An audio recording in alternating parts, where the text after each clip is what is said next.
Herman. They had said the committee had not I think what I told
We may proceed. Order number 1, administration of oath. Order number 2, communication from the chair.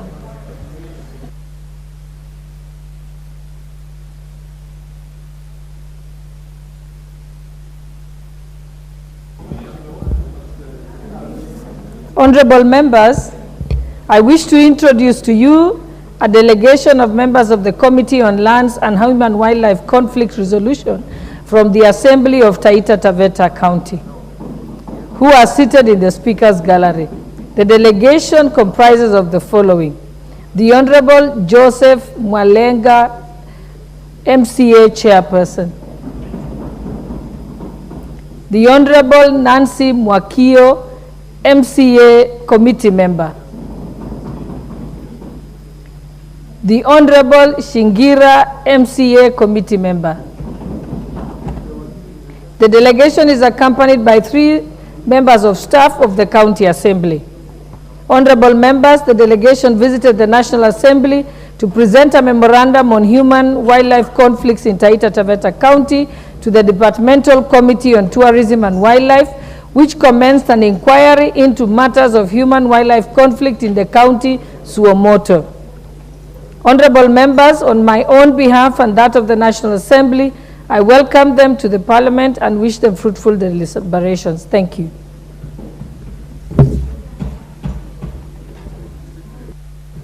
Order number 3, messages. Order number 4, petitions. Order number 5, papers.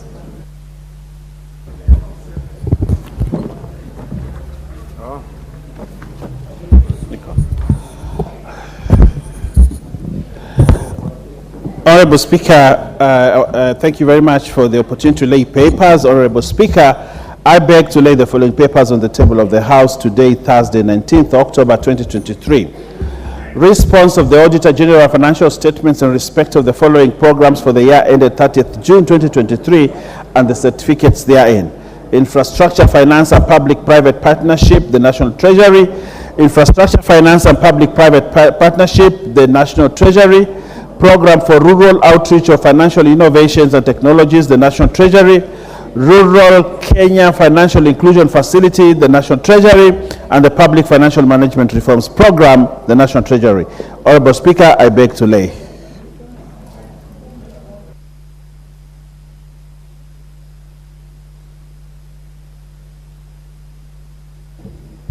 Next is the Chairperson, Departmental Committee on Tourism and Wildlife. Thank you so much, Madam Speaker. Madam Speaker, I beg to lay the following paper on the table of the House today, Thursday, 19th October 2023. Report of the Departmental Committee on Tourism and Wildlife on its consideration of Wildlife Conservation and Management Amendment Bill of National Assembly number 3 of 2023. I thank you, Madam Speaker.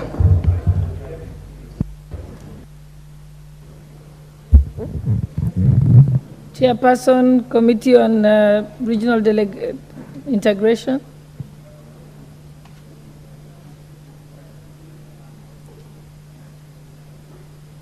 Next is the Chairperson, Select Committee on NGCDF. Honorable Osoro, you are distracting the chairperson and GCDF.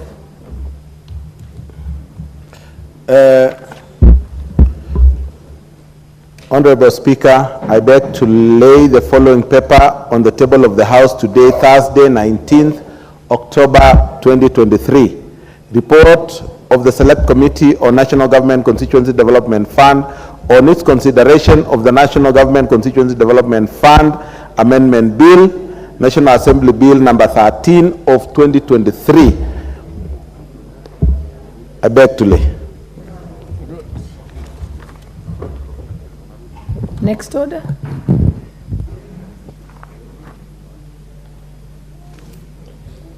Order number 6, notices of motion.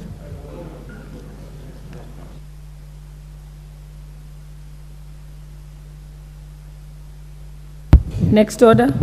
Order number 7, questions and statements.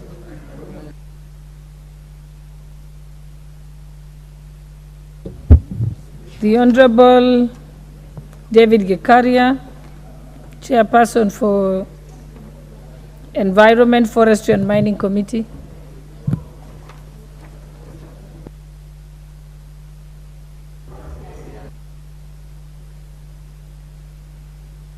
Thank you, Honorable Speaker. Honorable Speaker, I want to indulge your a decision here. Honorable Speaker, yes, we have a response, but Honorable Speaker, the response is not satisfactory. We met as a committee and we discussed about the responses that we were given. If you look at the response, basically the summary of the response vis-a-vis the annexures which are given, Honorable Speaker, we don't think this response is enough to answer the questions that were raised by Honorable the Member of Parliament from Lamu East, Mheshimiwa Loaida. So I was seeking your indulgence to allow us to go back to the ministry and ask for a more sufficient response that can be able to address the very same issues that were raised by the Honorable Loaida. And I'm saying this, Honorable Speaker, the summary talks about that the emissions of the gas from the well, they are not hazardous. But if you look at the annexures, it has given a report which was done between the Ministry of Environment and Petroleum, and they are saying within a radius of 1 kilometer, there is no vegetation, there is no livestock, and there are no houses or any people living around that place. And then you say, again, it is not hazardous. So we want to indulge you that you allow us 1 more week, and maybe hopefully next week on Wednesday, we could be able to give a more, we'll ask the ministry to give a more substantive response. Thank you, Honorable Speaker. That's in order. I grant your request. Leader of Majority, you have a statement on preparedness on El Nino. Honorable Speaker, I have 2 statements. One, the usually Majority Leader statement on Thursday, but I would wish to present the statement on sanitary towels first. Then I could go to the Thursday statements. Is that okay? Okay. Thank you, Honorable Speaker. We have a response to questions on concerning availability of female hygiene products in schools by the Hon Ichungwa, Leader of Majority. Honorable Speaker, it's a lengthy statement, but I'll try to get it shortened a little bit.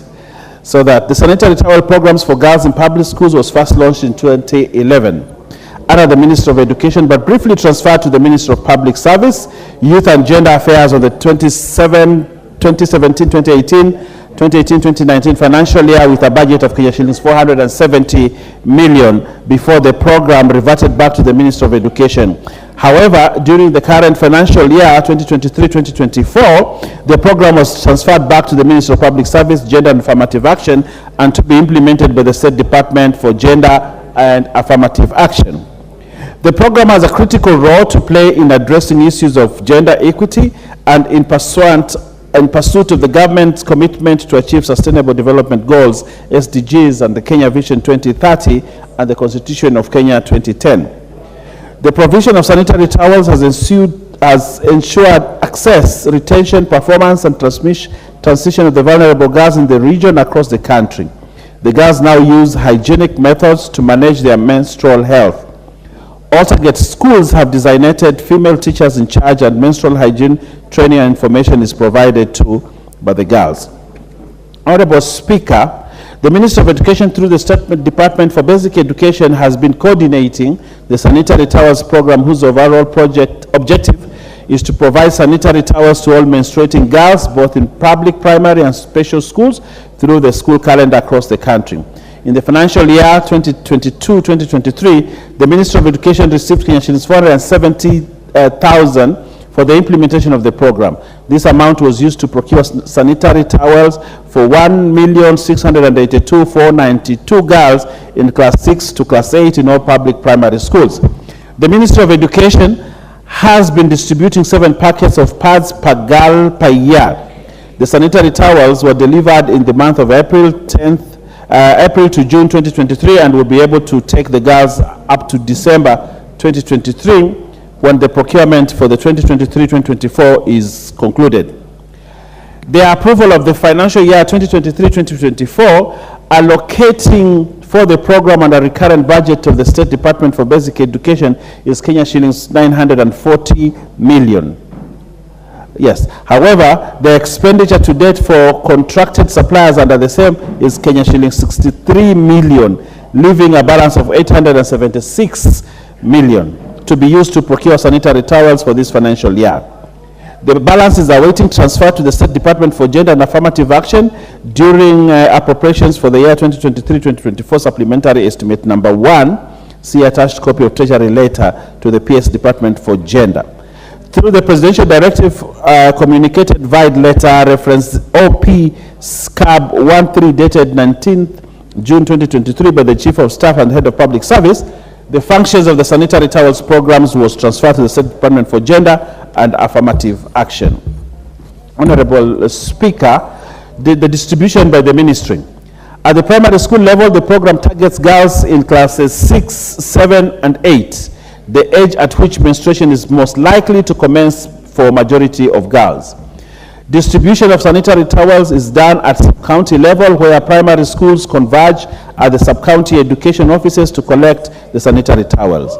The targeted girls are issued 7 packets each per year, corresponding to 7 months, leaving 5 months of the year unprovided for, which leads to girls missing schools 3 to 4 days within that period. What's your point of order, Honorable Doya? Madam Speaker, he's saying that students converge at the county level to collect the sanitary pads. That is a lie. He's saying that they are given 7 packets per year. How many months do we have in a year? Okay, Honorable What Doya. informed that decision, Madam Speaker?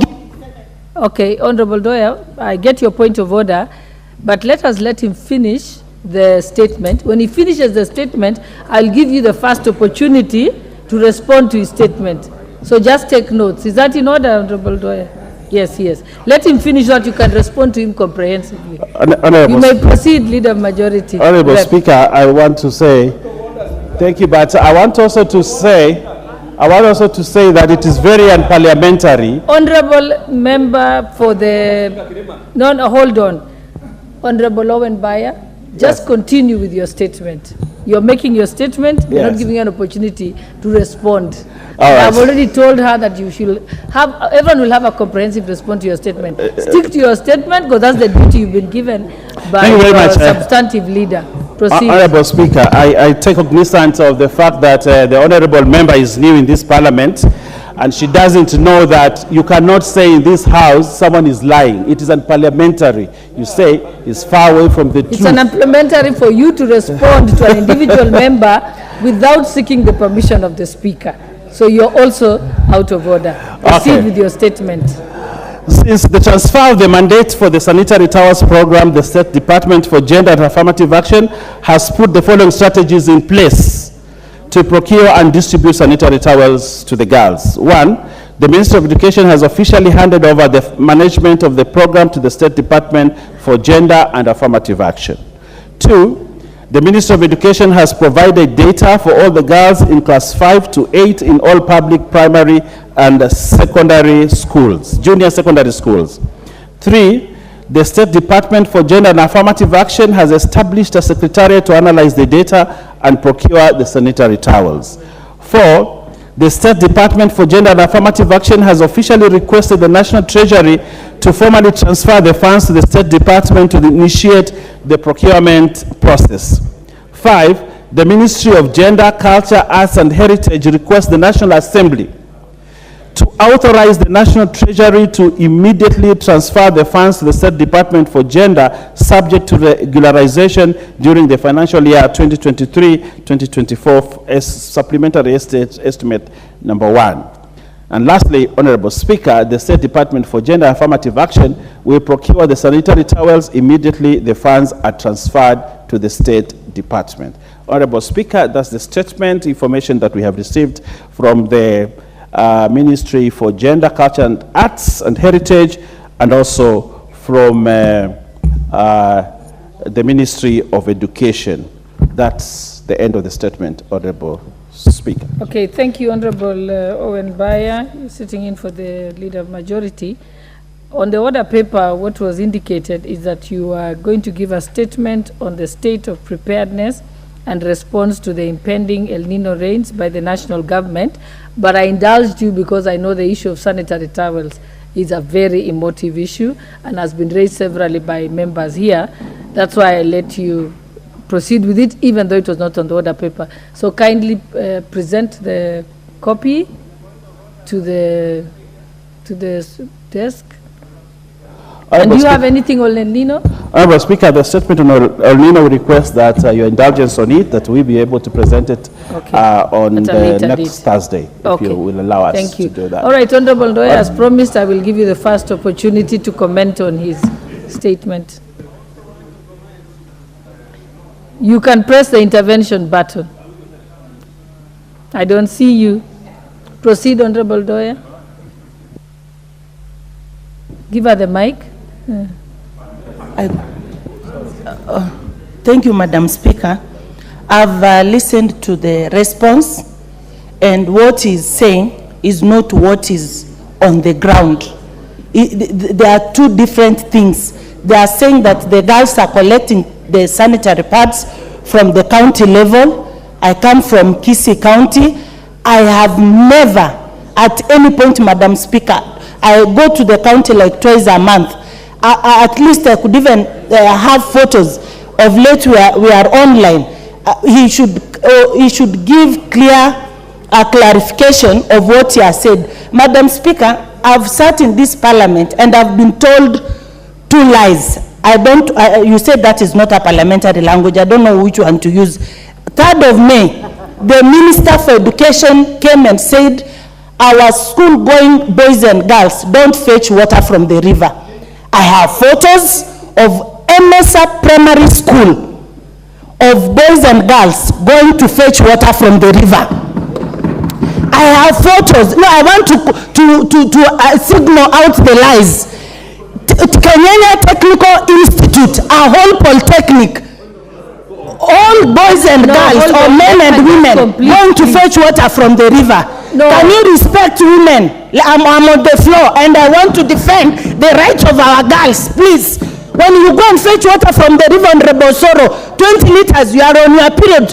What will that help you when we still don't have water in our schools? We need water, electricity, and good roads, period. Adding sanitary pads for our girls. You are saying 7 packets. That is a cycle of 12 months. What informed the ministry of giving 7? What will 7 help? In fact, they should be given 24. We are eating well. We need 2 packets per month. And you are telling, they are giving half, Madam Speaker. In that sachet, we have 7 pieces. And you are going for 5 days. What will 7 packets help and you are comfortable telling us that you've solved the issue of our girls. Everything that you have said, this is the second point that has not been authenticated properly before the floor of this house. You are taking honorable members as masqueraders. I don't know, that information is not authentic, Madam Speaker. Thank you. The honorable member for Kajiado.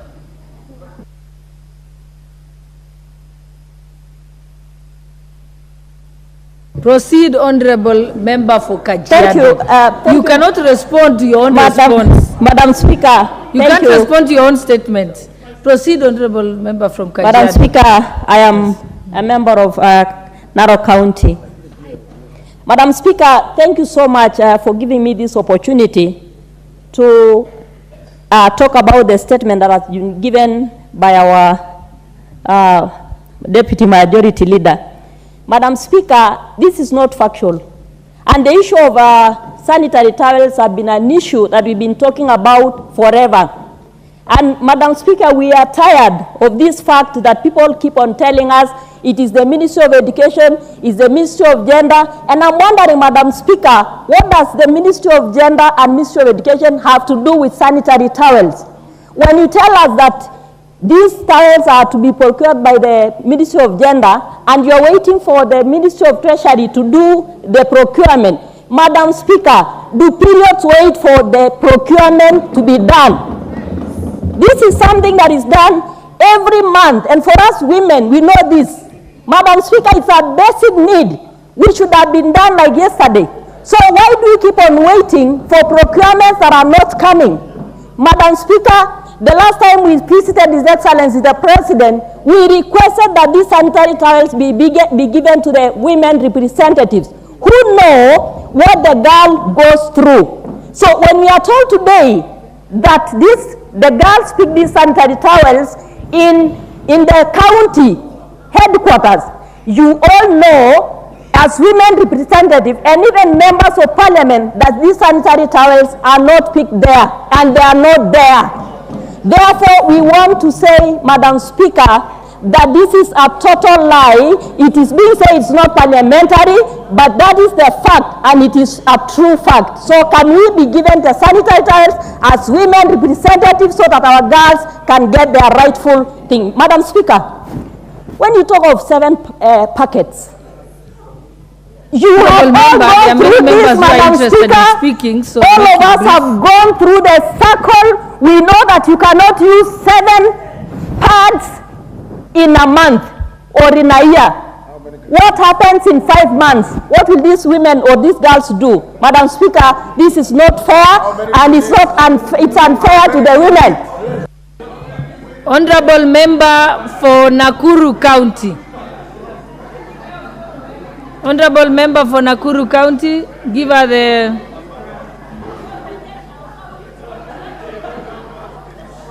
Honorable members, we just make it brief so that everyone has a chance to speak on this. And Honorable Osoro, you are no authority on this topic, so you will not speak. Honorable member for Nakuru County.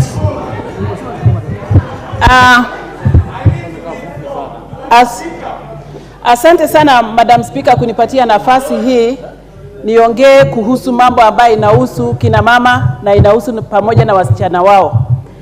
Mambo ya sodo, Madam Speaker, imekuwa shida sana katika nchi yetu ya Kenya. Niliposikia taarifa ambaye imesomwa na mheshimiwa ambaye alisimama kutupatia hiyo taarifa, nimeshangaa sana. Paketi 7 sodo ni sanitary towels kwa lugha ya Kiswahili. Amesoma na akasema serikali imeweza kupatia mpaka wa sasa wanasema paketi 7 itasaidia nini? Member for Nakuru. Yes. I think honorable member, you're out of order, and that's a disparaging remark. I'll hold you out. Asante sana, Madam Speaker. Yourself. Yes, you know what you just said. I heard you. That's a disparaging remark. It's condescending of women, and I will not allow you to say that when I'm on the speaker's chair. Proceed, member for Nakuru. Madam Speaker, asante sana. Na ni vizuri sana taarifa hivi imekuja tukiwa na wanafunzi na walimu ya mashule mbalimbali katika hii bunge la taifa. Madam Speaker, ilitangazwa vizuri sana na ikasemekana mambo ya sodo, mambo ya sanitary towels iwekwe katika ofisi ya mama county, wa mama county ama women reps wanajua sana mambo ya kina mama na mambo ya wasichana. Lakini kwa bahati mbaya hatujui mahali imepelekwa, na mambo ambaye taarifa ambaye imesoma katika hii bunge ni uongo mtupu. Hata ninamhurumia mheshimiwa mwenye alisoma, sababu ni kama hajui tunakuanga wanawake na wasichana wanapata hayo mambo yao miezi mingapi kwa mwaka. Kwa hivyo ni mambo ambaye mwenyewe hajui, na hiyo mambo Madam Speaker ambaye imetangazwa hapa ni uongo mtupu. Hakuna sanitary towels, hakuna sodo zimepeanwa kwa mashule for the last imechukua mwaka moja kabla hawajapata. Wako hapa na wanatusikia, wako hapa na walimu. Ni aibu sana. Kuna shida ya sodo katika nchi yetu ya Kenya, Madam Speaker, na lazima iangaliwe na wizara husika. Mimi nimechaguliwa kutoka Nakuru, ni Liza Chelule, ninawakilisha wengi ya kina mama na wengi ya wasichana. Kwa hivyo wako na shida na wako na tabu, na wengi sana hawajakuwa wakienda shule sababu wamekosa sodo. Asante sana Madam Speaker kunipatia hiyo nafasi niseme kidogo. Climate change ndio imeleta shida. Unaweza pata msichana anapata mambo heavy. Anaweza pata heavy mara 3 sababu ya climate change kwa mwezi. Hiyo unaweza sema ati ni paketi 6 ama 7 ama ngapi? Madam Speaker. Asante. Honorable Member for Nairobi County, Esther Passaris. Thank you, Madam Speaker, for giving me an opportunity to contribute to this statement that was read by the Deputy Majority Leader. Madam Speaker, the last time that we had a really transparent and effective but also dysfunctional distribution of sanitary towels was in 2018.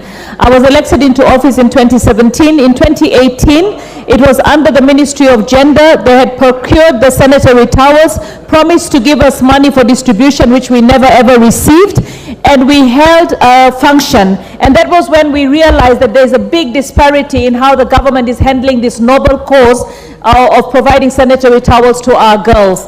The first thing is they only provide sanitary towels to children between the classes of 5 and 8 in public schools, ignorant of the fact that we have girls who go to school in mission schools and in community-based schools. All these girls require sanitary towels. During the tenure of the late Magoha, I remember we calling him into Parliament to answer a question as to what has happened with the sanitary towels, considering that the girl child was not at school, she was at home because of the pandemic.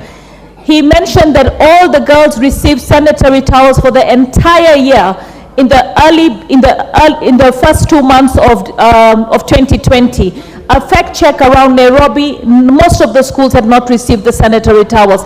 If we have said we are providing sanitary towels as a government, we have to make sure that we provide for all the children, community-based, mission schools, faith-based, and public schools. This whole idea that we don't have the statistics is not correct. The government knows how many students there are in all these schools.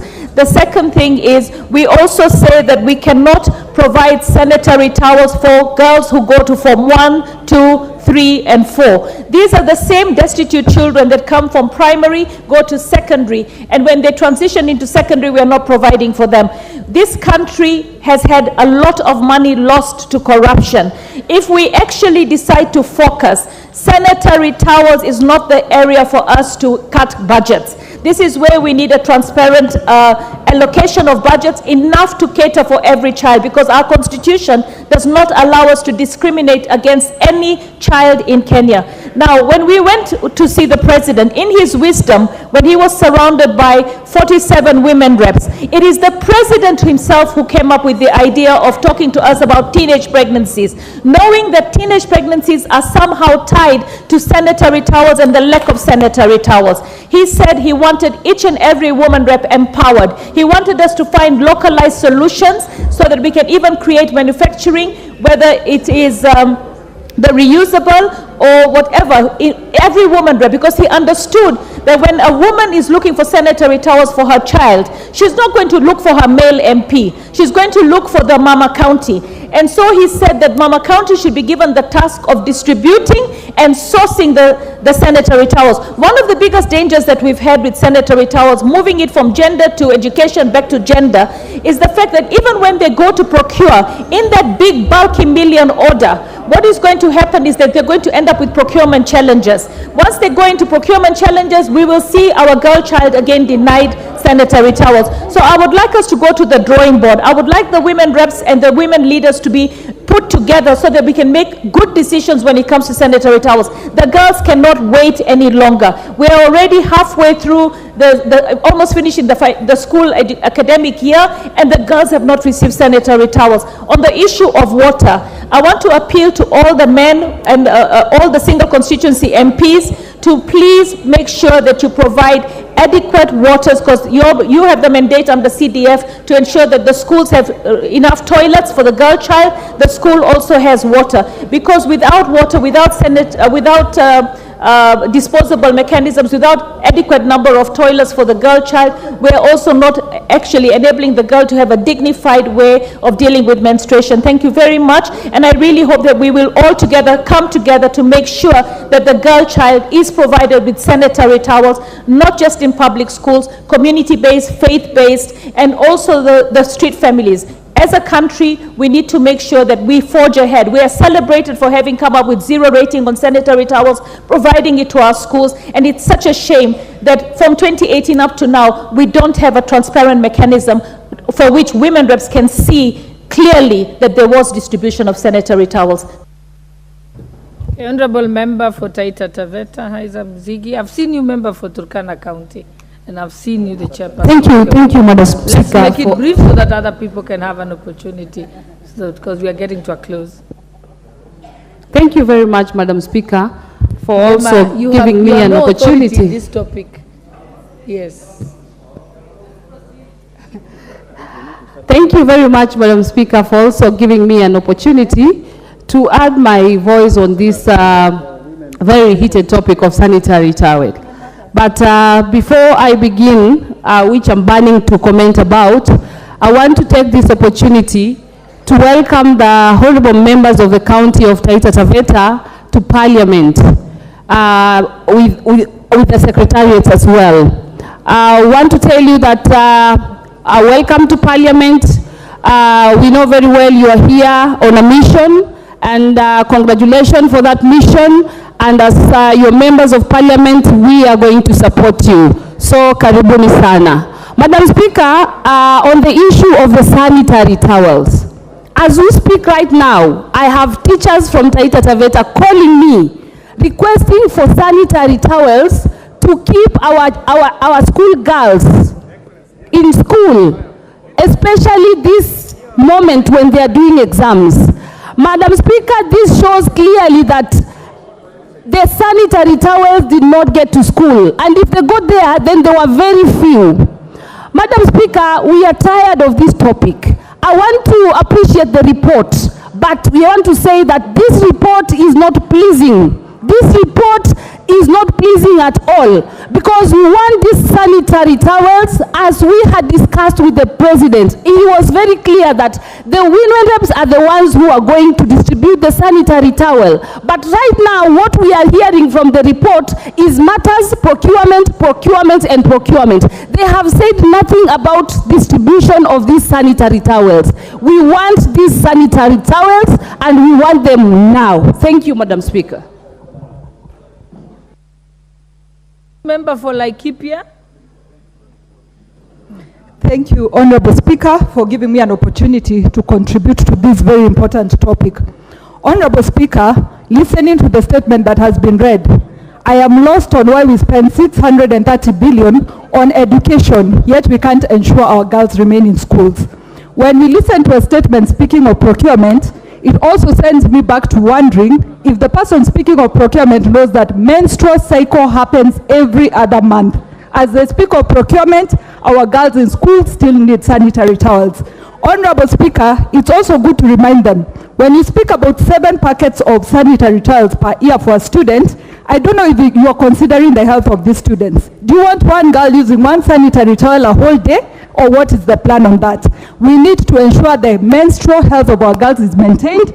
Honorable Speaker, we also need to ensure their personal comfort, because we don't want a girl wandering the whole day. If she has messed herself, they need to be given sufficient amount of sanitary towels.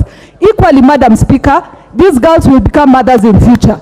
If we don't give them enough sanitary towels, we are going to also affect their reproductive health.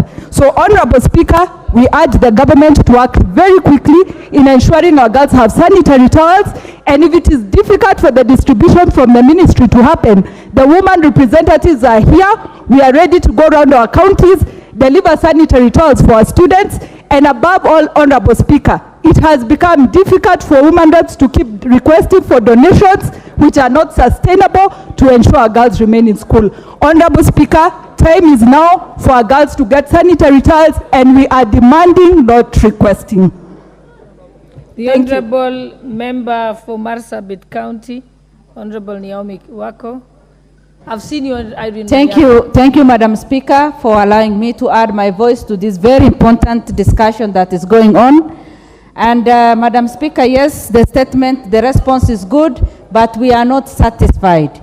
It is not convincing, simply because we know as women, and even the men, know the challenges that the young girls go through in school. Madam Speaker, there are parents who can afford to buy sanitary towels for their children and their girls. But there are those parents who have even nowhere, who have even no idea of what their daughters need to have in schools. And that is why we are saying we are looking for equality. We want this to go to every part of this country, and we want our daughters to be given enough sanitary towels. Madam Speaker, if a girl misses 5 days every month, you can imagine the number of days that she misses in school and in the whole year. And Madam Speaker, many other times people have said that our girls keep missing classes just because they don't want to be embarrassed. And you know how in primary school, girls are intimidated in different ways. And that is why we want to bring to an end the intimidation of girls, the shaming of our daughters, and we want them to feel free and even perform academically. When we do this as a government, we are already enhancing the academic performance of our daughters in school. By denying them this, that is automatically going to interfere with their academic performance. Madam Speaker, as a government, we are here, Kenya Kwanza government is here to transform, is here to touch lives, and when we are talking of bottom up, this is what we should consider first. And let us have enough sanitary towels for our daughters. Let us also empower the women reps so that from our offices, we can reach out to every corner of our counties and reach out to our daughters so that we protect them and they will always feel free to participate in every action that they will be needed for. Right now, sometimes our girls are not going to school. Sometimes when they have extracurricular activities out of the school, they don't participate. We want to bring to an end all that embarrassment, and we want our daughters to walk when their heads are up, and we want our daughters to know that we are here to defend their rights. Madam Speaker, I support. Thank you. I think we go next to Honorable Irene Mayaka. And as you speak, someone just sent me a message and said the 7 packets are because of the 7 months while they're in school. So I wonder if the menstrual cycle actually stops when they are at home. Thank you, Honorable Irene Mayaka. Thank you, Honorable Speaker. Honorable Speaker, I just want to, first of all, paint the picture for people like Honorable Osoro, who are wondering whether or not the 7 packs are enough. Honorable Osoro, when a woman or a girl is having their menstrual period, it is the same as opening a tap and water is flowing out. Yes. So you can imagine a girl is in school, they have no pads, and water is flowing out, blood is flowing out like a tap. So 7 pads, first of all, is not enough. Secondly, Honorable Speaker, When the Ministry for Education tells us that they have provided this in schools, and we are saying that this has not been done, it is telling us that the teachers are the ones who are holding these pads. So we really want to know, and Honorable Speaker, I am hoping that you can rule that we should have the CS for Education and the CS for Gender coming here to Parliament and responding to us directly on what they are telling us. Because it is inaccurate, it is unfair to our girls. We are having situations where even border riders are convincing girls that if they carry them, if they touch them, they will buy for them pads. So this situation is very unfortunate. And Honorable Speaker, the members of women reps who are here, who are in the previous Parliament, have said that they were able to produce, they were able to supply these pads in a very systematic manner and efficiently. And Honorable Speaker, I just want to urge, I don't understand why it is so hard to get this back to the women representatives so that they can distribute this, and so that even for those who are future aspiring women representatives can be able to also ensure that our girls have this. And so therefore, Honorable Speaker, I just want to urge you again that we should have the 2 CSs here so that they can answer us directly and tell us what is going on. Because this is unpleasant, it is unhygienic to the girls, it is unfair, and it is inhuman. I submit. Honorable Irene Maraka, remember you have the right to be able to send a question through the Speaker's office, and the CSS will come here. Honorable Member for Kabuchai.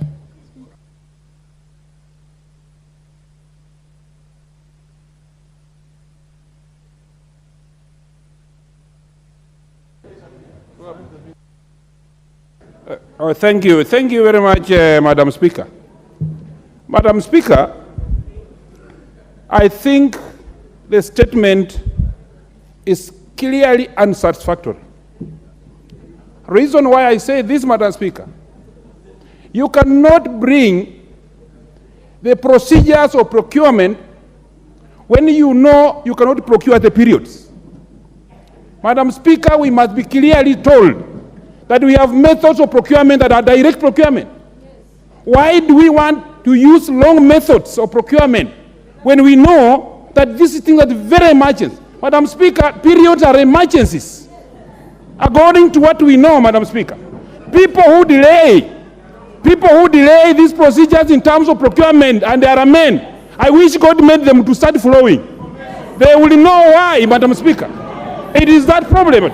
Madam Speaker, again, even the ministry, Madam Speaker, is supposed even to provide some drugs. Some girls have complications when they are in this period. They have stomach crumbles, some of them, a very painful stomach crumbles. You must go to the level of even providing drugs called Pascopan and toxic for these girls. Madam Speaker, we must be careful, and these are our girls. We must protect them. Thank you, Madam Speaker. Member for Turkana County. Honorable Osoro, I know very well you're up to some mischief, so I'll exercise my discretion and pay no attention to you. Proceed, Member for Turkana County. This is the only opportunity that the people who are concerned with this topic can have an opportunity to talk about it. You have no experience or empirical evidence to present to this House. Honorable Osoro. Proceed, Member for Turkana County. Okay.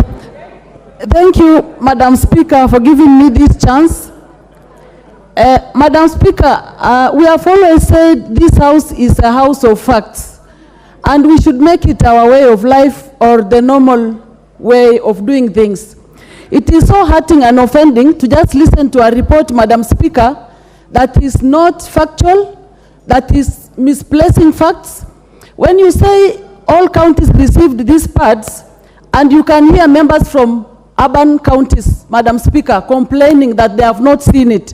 So you can imagine of far-hand counties like Turkana and the northern region, Madam Speaker.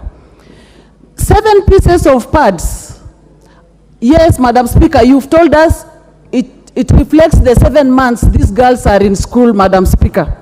But we know the bureaucracy in the procurement process of the government ministries. We know these months, when these girls are in school, they are not getting the pads every month, Madam Speaker. Madam Speaker, 7 pads even for those months when schools are on is still a joke. And we know the quality of pads that government usually procures, Madam Speaker. It is that kind of, the flora, those undignified kind of sanitary towels that do not hold periods even for some hours, Madam Speaker. So we are very far as a country from giving our girls dignity, Madam Speaker. And in counties like Turkana, Madam Speaker, and I know most of the northern region and marginalized counties, Madam Speaker, we are still very far. We need to give dignity to these girls.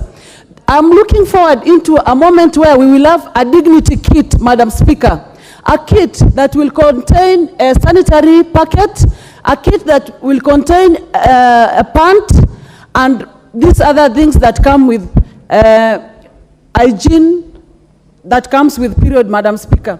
Because in some regions, girls do not even have pants, Madam Speaker. So you can give a girl a sanitary towel, she doesn't have a pant. It happens in some of these counties, Madam Speaker. So let us think of how we can do a dignity kit for our girl, Madam Speaker.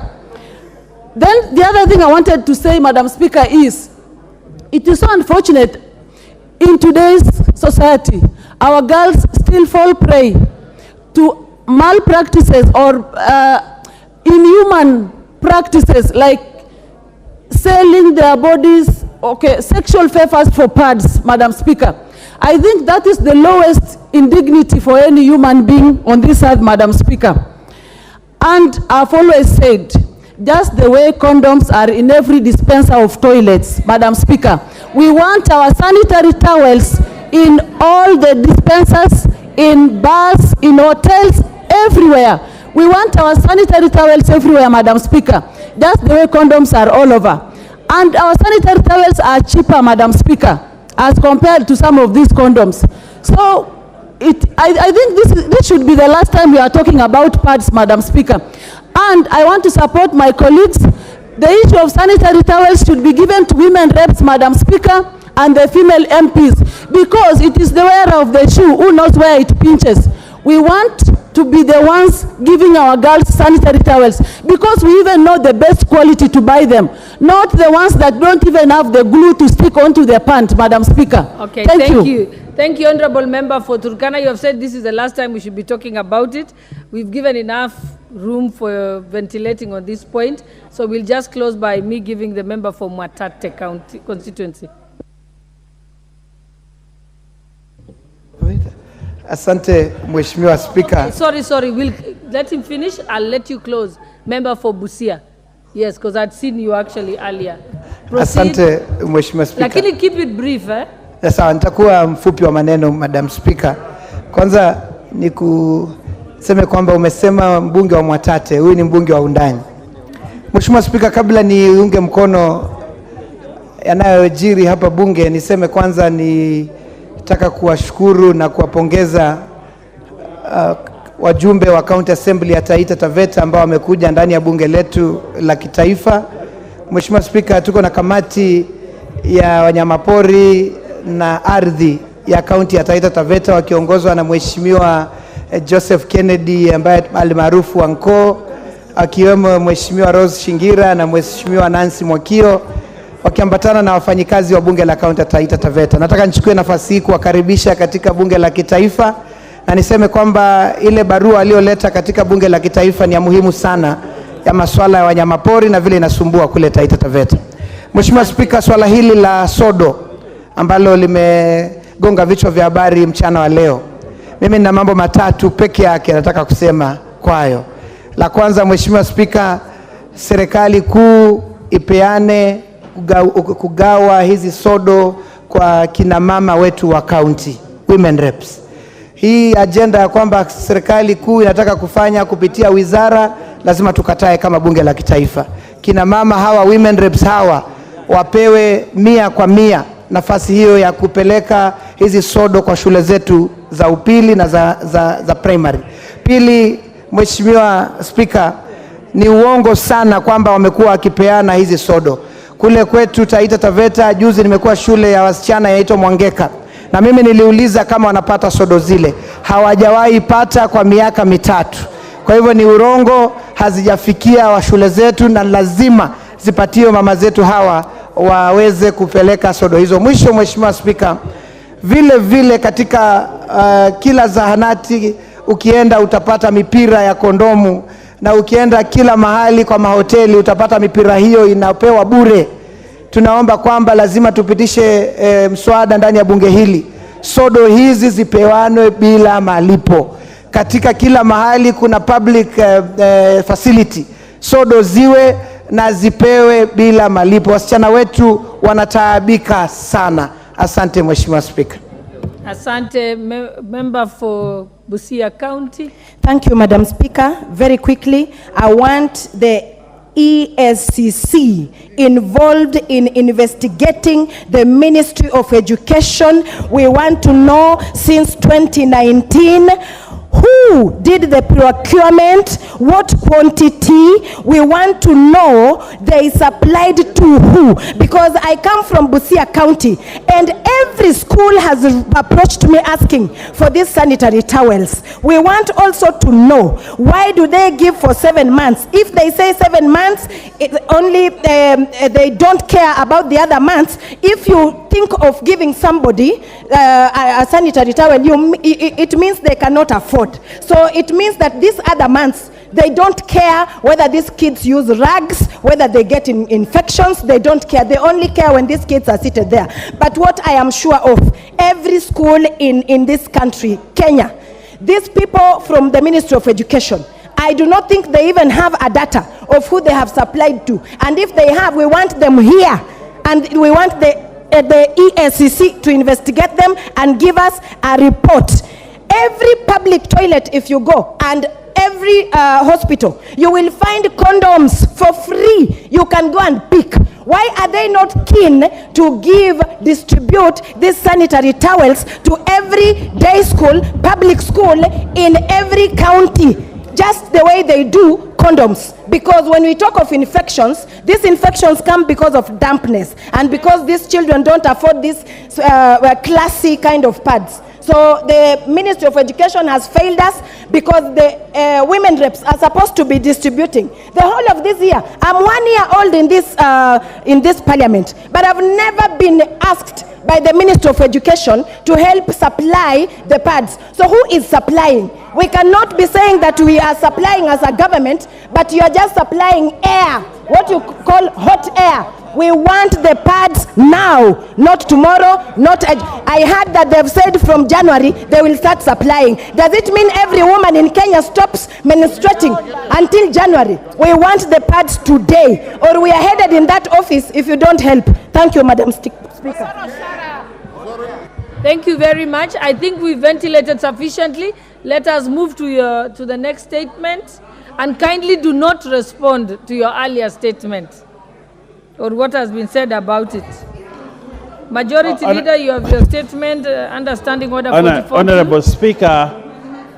Honorable Speaker, I wish to present the usual Thursday statement.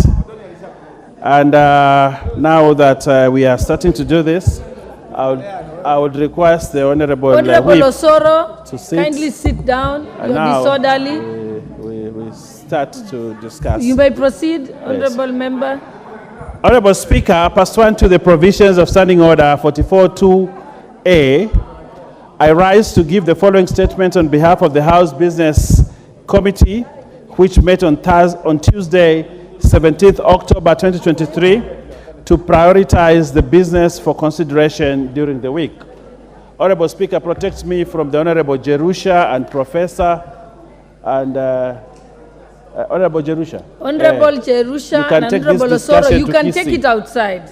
Yeah, they can take it. You can take it outside, actually. They can do take this discussion to Kisii, not here. Honorable Speaker, members will recall that the House held a morning sitting on Tuesday, 17th October, that was intended to provide time for consideration of priority legislative business. This included the health sector bills that are intended to overhaul the operation in the sector as part of the government's universal health care plans. I take this opportunity to thank members for their commitment during the consideration of the bills in all stages. Special mention to the Departmental Committee on Health for their timely consideration of the bills, and indeed, Honorable Pokosa and your team, we want to thank you. Indeed, upon assent and implementation, the legislation will ensure access to the highest standards of health services by all Kenyans. Honorable members, the President today afternoon actually assented to these bills, and now we have a new dawn in healthcare provision. Honorable Speaker, during the week, the House adopted a motion extending the mandate of the National Dialogue Committee by a further 30 days from 20th October 2023.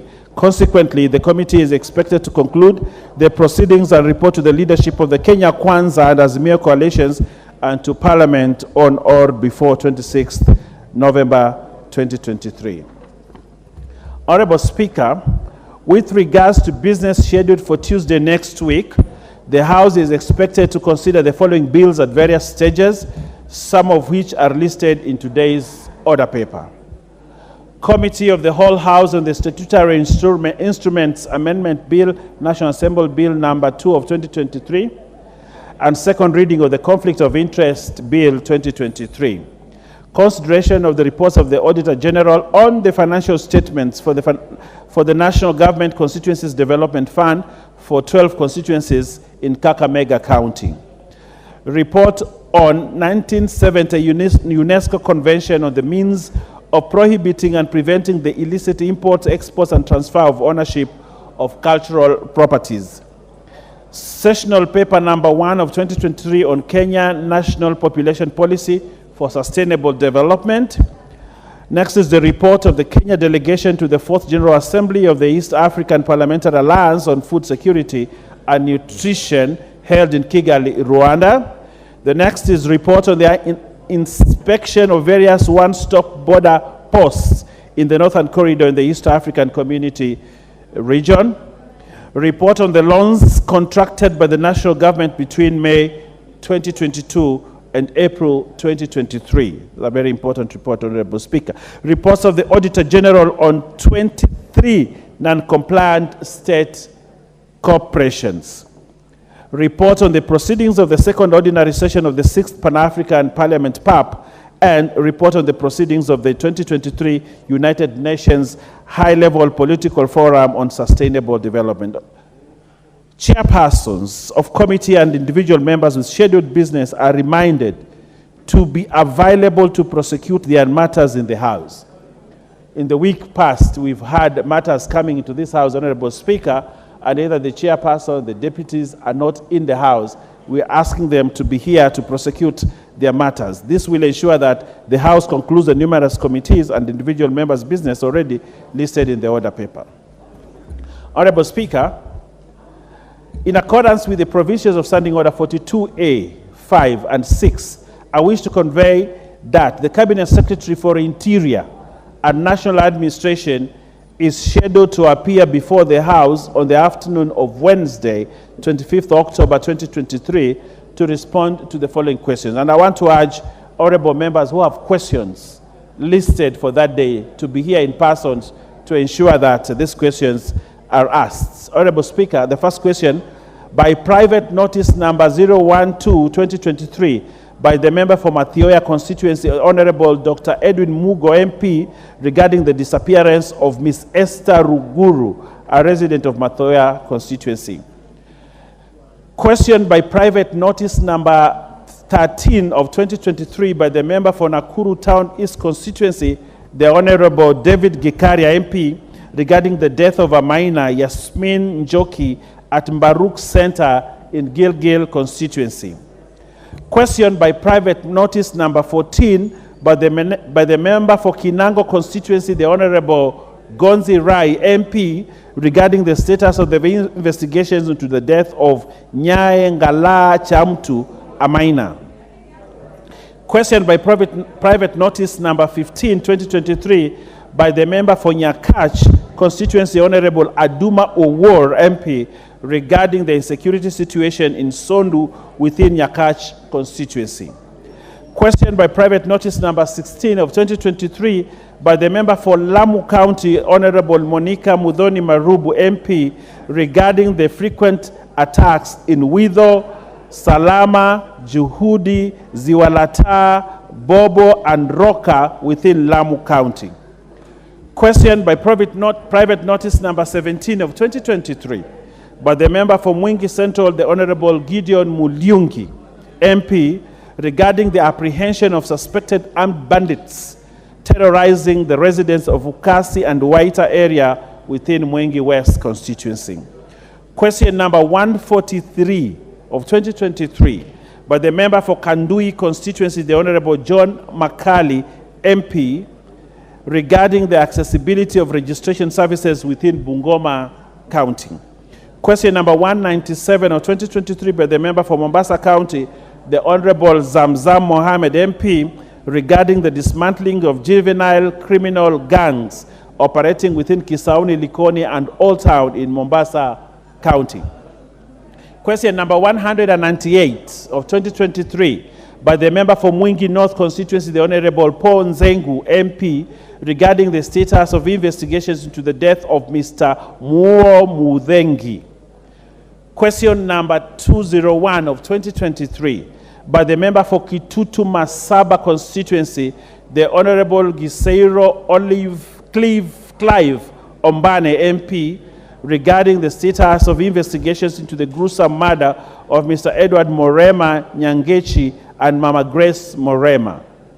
Question number 203, 2023, by the member for Ndiwa constituency, the Honorable Martin Peters Owino, MP, regarding the subdivision of the constituency into 3 operational and adequately staffed administrative sub-counties and corresponding divisions.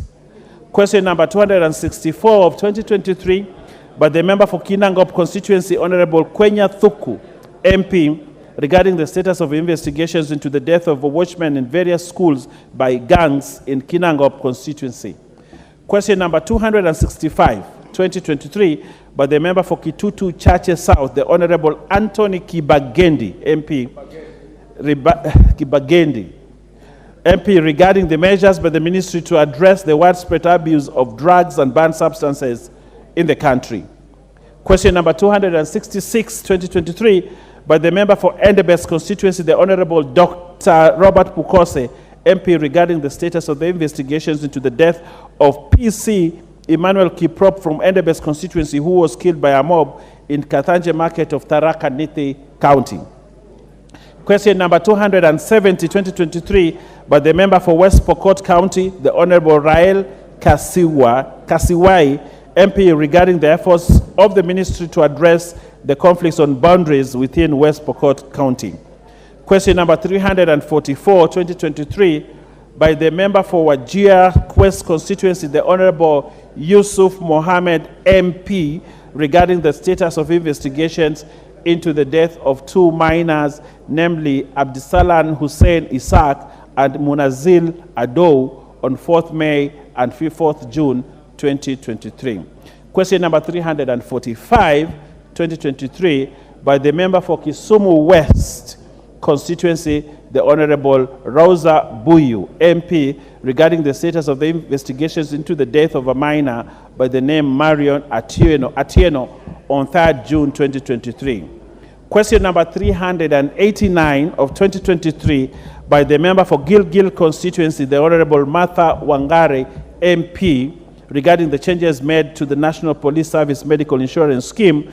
And lastly, Honorable Speaker, question number 454, 2023, by the member for Lamu East constituency, the Honorable Captain Roida Obo, regarding the apprehension of Al-Shabaab militants in Lamu County. Honorable Speaker, in conclusion, the House Business Committee will reconvene on Tuesday, 24th October 2023 to schedule business for the rest of the week.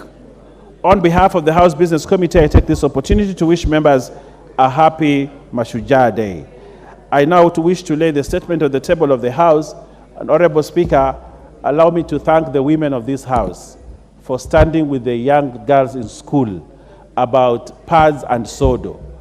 It is disheartening to find that our girls actually suffer the inhumanity of staying without sanitary pads. But I want to urge the women in this house and those without this house to stand with the women and the girls continuously. I'm a father of girls, and I know what it is like to be in that situation and you do not have pads. And I wouldn't wish any other person's girl to be in a situation where, as MP, I can afford it for my daughter, but another person cannot afford it for his daughter. It is disheartening, and I want to ask the ministries involved to ensure that, as promised by the President, the sanitary towels are provided for the full 12 months that a girl needs them. That way, we will liberate our children and ensure that there's equal opportunity in education for both girls and boys. I submit, Honorable Speaker, and I want to thank you. Thank you, Honorable Owen Baya, for that magnanimous response. And now, allow me, before we proceed to the next order, to recognize schools that are seated in the Speaker's Gallery. Kongoni Primary School, Langata Constituency, Nairobi County. And Mawingu Secondary School, Kipipiri Constituency, Nyandarua County. Seated in the public gallery, I wish to recognize the presence of the following students. Students from University of Embu, Manyata Constituency, Embu County. I can see the member for Manyata Constituency very excited. Also, Timbarua Secondary School, Eldama Ravine Constituency, Baringo County. And lastly, Kenyatta University, Roysambu Constituency, Nairobi County. I will allow the member for Manyata to welcome the guests for a minute. Thank you, Honorable Speaker. And I wish to, on behalf of all members, welcome our visitors on this floor, and specifically Chama cha Kiswahili Chuo Kikuu cha Embu Club, acronym Chake Club.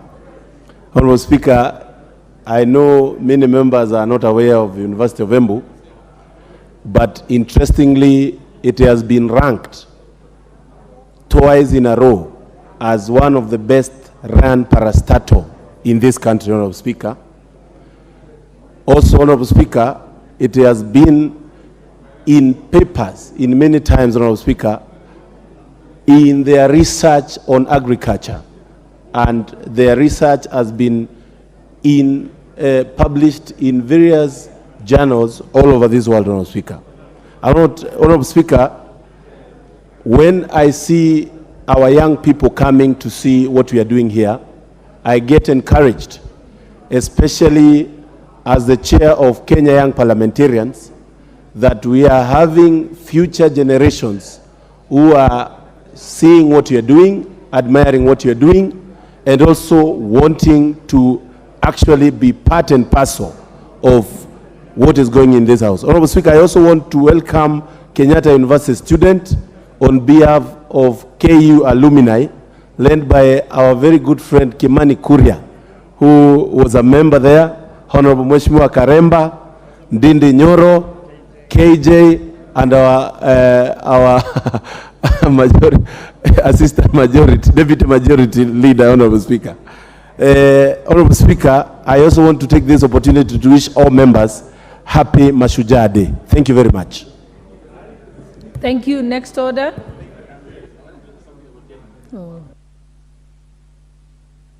But order number 8, the Insurance Amendment Bill, National Assembly Bill number 18 of 2023, second reading, question to be put.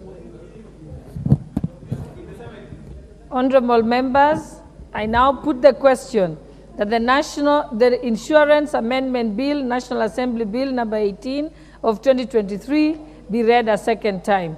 Will as many as of that opinion say aye? Will as many as of the contrary opinion say nay? The ayes have it. Next order. A bill for an act of parliament to amend the Insurance Act. Order number 9, motion, reports of the Auditor General on the financial statement for the National Government Constituencies Development Fund for the 12 constituencies in Kakamega County.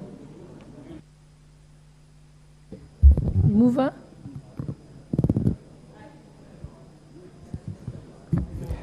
Thank you, Madam Proceed, Speaker. Honorable Munjungi.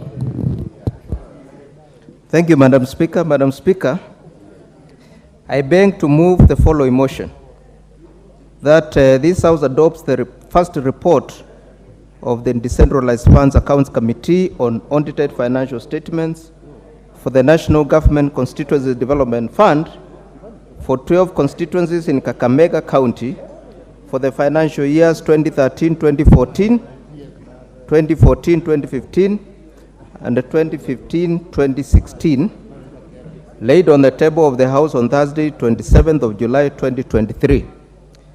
Honorable Speaker, oversight over national revenue and expenditure is amongst the roles of National Assembly as stipulated under Article 95(4)(c) of the Constitution of Kenya 2010.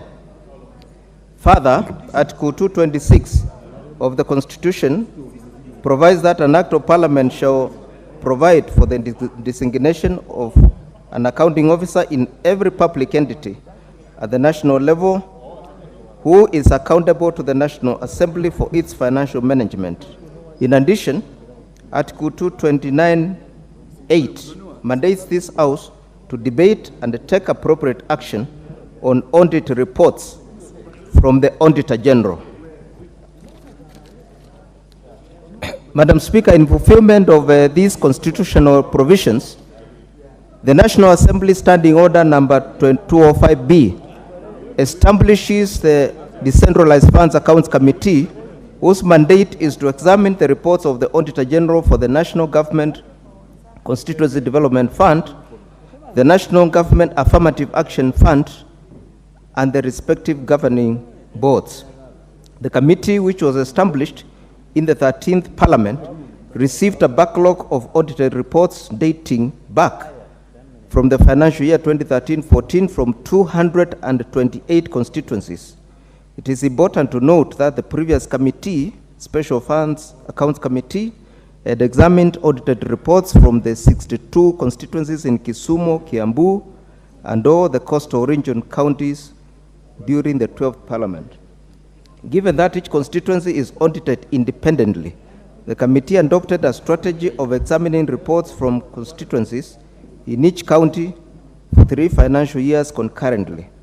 Honorable Speaker, the committee held 11 sittings and received written evidences from the CEO of the National Government Constituency Development Fund Board, being the accounting officer of the NGCDF, as provided under Section 67(1) of PMF Act 2012.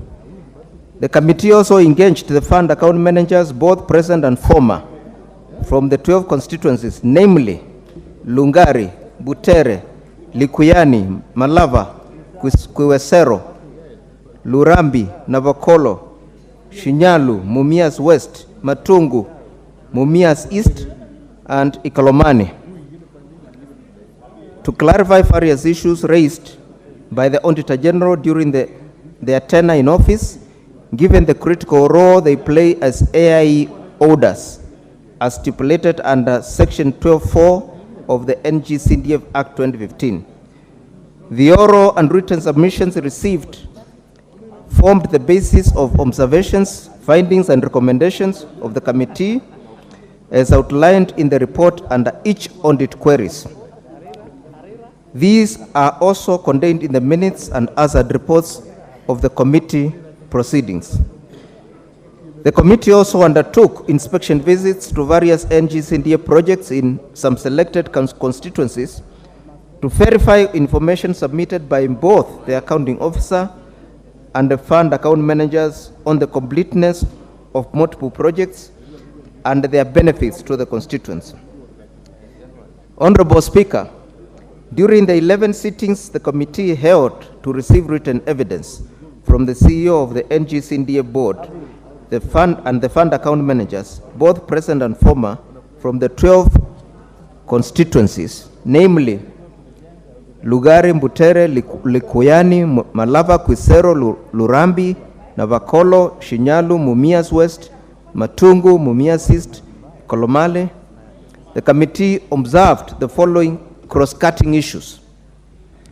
Number one, there were instances of non-presentation of issued bursary checks to institutions and delays in presentation of acknowledgement documents upon receipt of the bursaries. Number two, some fund account managers implemented projects and reallocated funds without seeking prior approval from the NGCDA board. Number three, pending ongoing projects were dominant due to inadequate allocation and the late disbursement of funds by the National Treasury. Number five, there was poor coordination between the Office of the Auditor General and the fund account managers, particularly regarding the timely response to audit queries. Number six, some fund account managers did not avail documents that were subject to examination by the Auditor General for verification at the time of audit. 7, fund account managers experienced challenges in adopting to the International Public Sector Accounting Standards framework in the preparation of financial statements. The inspection visit, as mentioned earlier, the committee undertook inspection visit to various projects in some selected constituencies, namely Lurambi and Mumias West constituencies, to verify information submitted by both the accounting officer and the fund account managers on the completeness of various projects and their benefits to the constituents. Mumias West constituency, Nungatory dispensary expenditure. As per the audit query, the dispensary was constructed at a cost of 2.7 million and it remained unutilized and was declared inhabitable by the Public Health Office. During the field visit by the committee on the 9th of May 2023, the committee observed that, number one, the building was done to the required standards and was habitable. Number two, the fund account manager handed over the facility to Kakamega County as per the committee's direction and submitted the handover report. The query was adequately addressed and resolved. Lurambi constituency. There was a stalled construction of Lurambi CDF office at Kakamega County. The visit was occasioned by an audit query. Honorable Speaker, when the Lurambi constituency fund account manager appeared before the committee, it was noted that the audit issue was not satisfactorily responded. The committee therefore instructed the fund account manager to provide additional information and the documents to the auditors. The committee undertook a field visit on the 10th of May 2023, and the committee observed that the roof had been fitted on the second floor. However, external walling for the first and second floor had not been done. Number two, the ground floor currently accommodates the Lurambi NGCDF office. Number three, members were satisfied with the works done so far through the stewardship of the current member of parliament, who had ensured that the ground floor offices were being utilized. Committee observations. The committee recommended that the Lurambi NGCDF and the board should source for more funds to complete the building to realize value for money. Mr. Speaker, sir, having deliberated on the audited financial statements, the following general observations and recommendations, which cut across the 12 constituencies during the examination of the reports, were made. Number one, bursary fund. Non-presentation of issued bursary checks and a delay in presentation of acknowledgement documents by the beneficiary institutions. The committee observed that some instances of non-presentation of issued bursary checks to institutions and delays in presenting acknowledgement documents upon receipt of the bursaries. Mr. Speaker, you recall there was an alarming report in the news that over 2 billion was lost in bursary allocations. Mr. Speaker, this report was erroneous because the bottom line was there were no acknowledgement documents presented to the CNDF. Mr. Speaker, if an office of CNDF is in Lamu and you write a check to Kisumu, you cannot take the check to Kisumu and wait and go and collect a receipt from Kisumu to come and keep in the office. Therefore, the committee recommended the following: that the NG-CNDF board should develop an overarching bursary policy framework with a mechanism for both manual and electronic funds transfer in the disbursement of bursaries checks and the beneficiary institutions to issue acknowledgement documents upon receipts of the check. In addition, the committee directed the auditors to verify bank statements transactions where receipts are not available.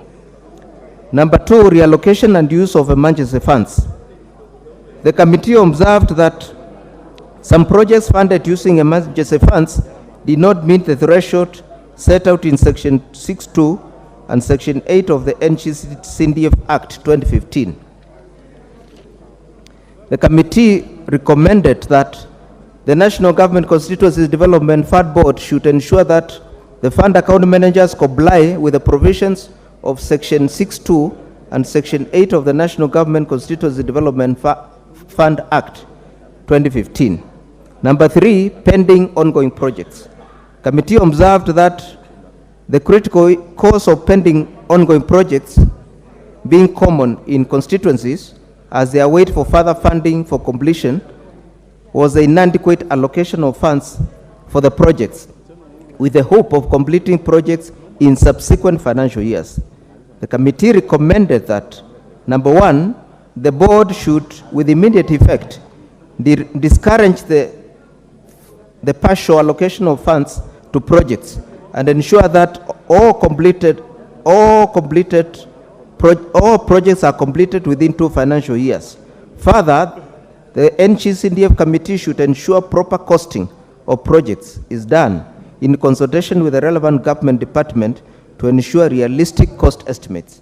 Number 2, the NG-CNDF board should come up with a realistic policy framework of costing projects for each constituency by the end of the first quarter of the financial year 2023-24, which is informed by the cost of materials, cost of transportation, taxes, the topography of each constituency, and the reports from the relevant government departments. Number 4, the link between the Office of the Auditor General and the fund account managers. The committee observed that there was poor coordination between the Office of the Auditor General and fund account managers, particularly regarding the timely response to audit queries. The committee further observed that there was need for CNDF board to inform fund account managers across the country to respond to audit queries promptly. Mr. Speaker, when we were examining the reports, we realized that some fund managers were responding to queries of 2013 financial year when we summoned them in 2023. The committee observed further that fund account managers did not avail some documents that were subject of examination by the Auditor General for verification at the time of audit. The documents not availed for audit included cash books, bank statements, payment vouchers, project completion certificates, procurement records, and bills of quantities. Mr. Speaker, you recall, you will note that in the event of misappropriation of funds, of CNDF funds in the constituency by the fund account managers, it is the MP who is put on the spot and not the fund manager. It is not the CEO, it is not the CNDF committee, it is not the PMC. Therefore, the committee recommended that, number 1, the board to ensure that fund account managers comply with the provisions of Section 621B and the C of the Public Audit Act, number 34 of 2015. Number 2, the CNDF board issues an administrative circular directing fund account managers to comply with the provisions of the Constitution 2010, Public Audit Act number 34 of 2015, Public Finance Management Act number 18 of 2012 and the Public Procurement and Asset Disposal Act number 33 of 2015. Number 3, the NCCDA board to ensure that fund account managers maintain the original project management committee's file at the CDF office, while the duplicate is maintained by the project management committee at the project site to ensure that documents are available to the auditors when they visit the office. Number 4, the CDF board should ensure constituency committees employ qualified accountants for the constituency offices beginning financial year 2023-24 within the 6% administrative allocation to the CDFC. This will strengthen the maintenance of books of accounts and preparation of financial statements. Mr. Speaker, the 2015 CDF Act designates fund account managers as the accounting officers and the CEO board, creating 291 centers of power. Mr. Speaker, this is not appropriate, and that's why many members are experiencing problems with the fund account managers because the CEO has no control, because it was put in the act that the fund manager is the accounting officer for the constituency. Mr. Speaker, I will therefore be moving an amendment to remove the fund account manager as the designated AIE orders by law and move that mandate to the CEO to appoint fund account managers as AIE orders. The law as it is creates 291 accounting officers, which in my view is a lacuna in the law. Finally, Mr. Speaker, I wish to commend the Chief Executive Officer of the board for ensuring that majority of fund managers prepared the responses in time and prepared the committee as scheduled. I also commend the project management committees in the constituencies for engaging the public in project identification, ensuring that priority projects that add the most significant benefits to the communities were implemented. Majority of these projects were on infrastructure development in various public schools and utilities. Honorable Speaker, I wish to express appreciation to your office and the office of the Clerk of the National Assembly for the enormous support you gave to my committee. As I conclude, I also thank the honorable members of the committee who made time to attend and participate in the committee's deliberations during the consideration of the report. Finally, I wish to thank the Parliamentary Liaison Office from the Office of the Auditor General and the Treasury and the committee secretariat for facilitating the committee in the production of this report. Your invaluable contribution have greatly enriched this report. Mr. Speaker, I now call upon the Honorable Muthoni Kiara, nominated MP, Meru County, to second the motion, and I urge the House to adopt the report. Thank you, Mr. Speaker.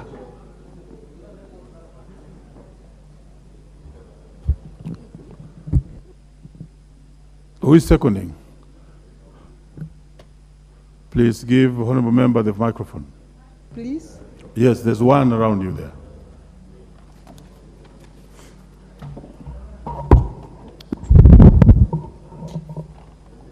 Thank you, Honorable Speaker. Honorable Speaker, I rise to second this very important report. Honorable Speaker, I wish to reiterate the words of the chairperson that indeed oversight of a national revenue and expenditure is amongst the laws of the National Assembly and Article 95 of the Constitution. In fulfillment of this law, the committee deliberated on the audited financial statement for the National Government Constituency Development Fund for 12 constituencies in Kakamega County. Honorable Speaker, it is important to note that a majority of the observations that we made have been given by the chair. However, Honorable Speaker, it's important to note that the committee observed some very, very crucial issues that are cutting across all the constituencies. One among them is reallocation of use of emergency fund. Honorable Speaker, the committee observed that some of the projects funded using emergency funds did not meet the threshold set out in Section 6.2 and Section 8 of the MGCDF Act 2015.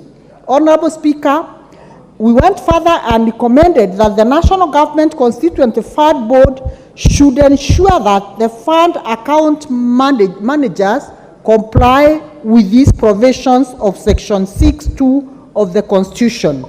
Honorable Speaker, the other very emotive issue that we observed and which is still cutting across in a majority of the constituencies is that a majority of the land, most of the land that has been bought in these constituencies, properties, motor vehicles purchased by the board or fund managers did not have ownership documents. Honorable Speaker, it's important to note that land is very emotive, and this report that we are giving today is a report that draws back from the year 2013, 2014, 2014, 2015, and 2015, 2016. And Honorable Speaker, because we are auditing this report at this particular time, this is 2023, we have observed that the land that was bought that time then still does not have the requisite papers to prove that the land belongs to the institutions that the fund managers claim it belongs to. Honorable Speaker, it is important to note that even vehicles that were procured that time then, and some of them are not operational to date, they still could not avail the documents to prove ownership. Honorable Speaker, it is therefore our perceived, in our view, that these documents should be availed so that we can be sure that this money, which is public money, was properly utilized. Honorable Speaker, it is also important for us to note that the committee observed that a majority of the pending ongoing projects, and Honorable Speaker, we were able to visit some of these constituencies, and we physically saw that some projects which are drawn back to those years that we are mentioning are still incomplete. Honorable Speaker, I want to particularly mention the constituency of Bishop, seated next to me, Maluru. We went to his constituency, Honorable Speaker, and he has completed projects which draw back to those years which were still not completed. It is for this reason, Honorable Speaker, that the committee recommended that these projects should be funded and completed so that we can have proper utilization of public funds. Honorable Speaker, on top of that, some of the projects which were completed in those years, they are still not occupied. Honorable Speaker, that means the project priorities that were done at that time then, the priority has now shifted, and these projects are going to waste. Honorable Speaker, for this reason, the committee has recommended the National Government Constituency Fund Board should with immediate effect discourage partial allocation of funds to projects and ensure that projects are completed at most within 2 financial years. Further, Honorable Speaker, the National Government Constituency Fund Committee should ensure that proper costing of projects, especially at a time like now, when the price of materials has gone up, with proper consultation with the relevant government departments to ensure realistic cost estimates is done, to avoid, Honorable Speaker, pending projects which are partially done and not completed. Honorable Speaker, I say The Constituency Development Fund, Honorable Speaker, has made a significant impact with various constituency development projects being implemented throughout the country. Honorable Speaker, the success of the model of the Constituency Development Fund has been linked to the bottom-up approach because the projects for the National Government Constituency Fund are projects that touch the communities, Honorable Speaker.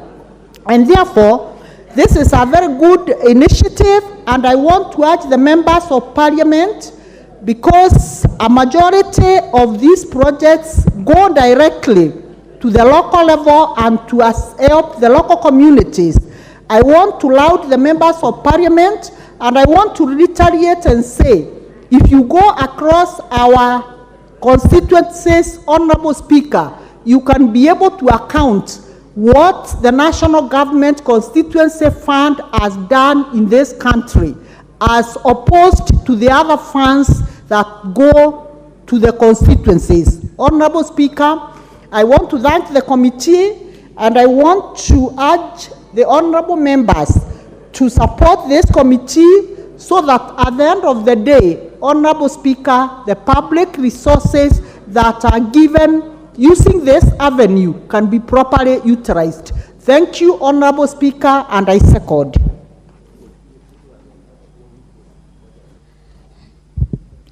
Very well. Honorable members, I now propose the question that this House adopts the report of the Decentralized Funds Accounts Committee on its consideration of the reports of the Auditor General on the financial statements for the National Government Constituencies Development Fund for the 12 constituencies in Kakamega County for the financial years 2013-2014, 2014-2015, 2015-2016, laid on the table of the House on Thursday, 27th July 2023. Now let's have some people have a bite on this, and I'll follow the list. Number one is Moses Malulu Njendi. Thank you, Mr. Speaker, for getting me this chance to say something about this. Malava is one of the constituencies that the committee look at the reports. I want to thank the committee for the good work. It's really indeed good. And also to appreciate for what the approach they have adopted, Mr. Speaker, of getting into a county and looking at all the constituencies within that particular county.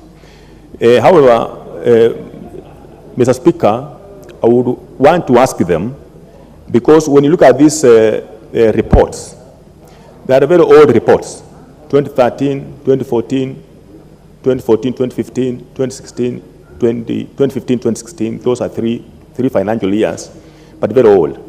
I would request that when you get into a county, instead of looking at only 3 years and these very old years, why not focus on all the years that we have had a report on?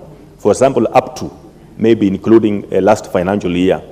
Because as much as we get this report, Mr. Speaker, to me, it's a stale report. I want to give you an example, for example, in this report, particularly for Malava. There was an issue on cash and cash equivalents. The committee, because of the audit reports that was talking of 2010 issues, 2010, 2011, 2012, the committee had to ask the fund manager about some receipts of those particular years. And among them, there was an issue affecting year 2006. So, Madam Speaker, we have a report before us for a parliament, for the 9th parliament, because the year 2006, that's the 9th parliament. We look at the year 2010 to 2013, that is the 10th parliament. Mr. Speaker, for example, now for me, we seated here, who is in this parliament now, those are very old years. Even the MPs who are serving then and who are directly under CDF, some of them have passed on, saying that this report then does not really become very useful to us who are serving presently, who would want really to understand, because you know now MPs are not really part of the CDF. We would want also to know how managers really are performing. Mr. Speaker, on this, I want to thank the committee, because from the report of the committee, Malava has been given a clear bill. Because of all the issues they have raised, the issue of emergency money being used on projects that are not meant for emergency, and land, I can see in the reports, land, the issue of land, where land has been purchased, but then there's nothing to prove, there's no title to prove that land was purchased. At least for Malava, I can thank even my fund manager, who was not there then, but he ensured all these items were availed for availing. Mr. Speaker, something else I would like to urge, maybe the board, to really follow strictly. The seconder of the motion congratulated me because I was one of the constituencies that ensured all projects that I found progressing, I ensured they were completed. But, Mr. Speaker, I really suffered because for 3 financial years, I committed funds just to complete projects of my predecessor. I would that the board can really look at this and really follow strictly that if there is any project Mheshimiwa is coming up with, or energy CDF board is coming, committee is coming up with, should be a project that must be completed within the term of that particular parliament. Because I also understand the board allows, you see, a particular phase of a project to be completed. For example, I can give an example. My brother is not here from Lurambi. There was a project, a huge project of 4 floors. The MP was there, only did a part of it. But the rest, the two MPs who have been there have not been able to complete, because the kind of money that's required there is the whole of CDF funds. Mr. Speaker, so I would that before they approve, they must ensure that this is a project that will be completed within the term of that particular parliament, for this case, 13th parliament. If it is a gorofa of 3 floors, then it must be completed within that particular period. Otherwise, Madam Speaker, I want to thank the committee for this. This is a nice report. This is like a mirror for ourselves to look through, that it projects what we are doing. And I want the Malava people, if they are listening to this, Malava constituency here, it has gotten actually a clear scorecard. Thank you, Mr. Speaker. Very well. The Honorable Wangwe.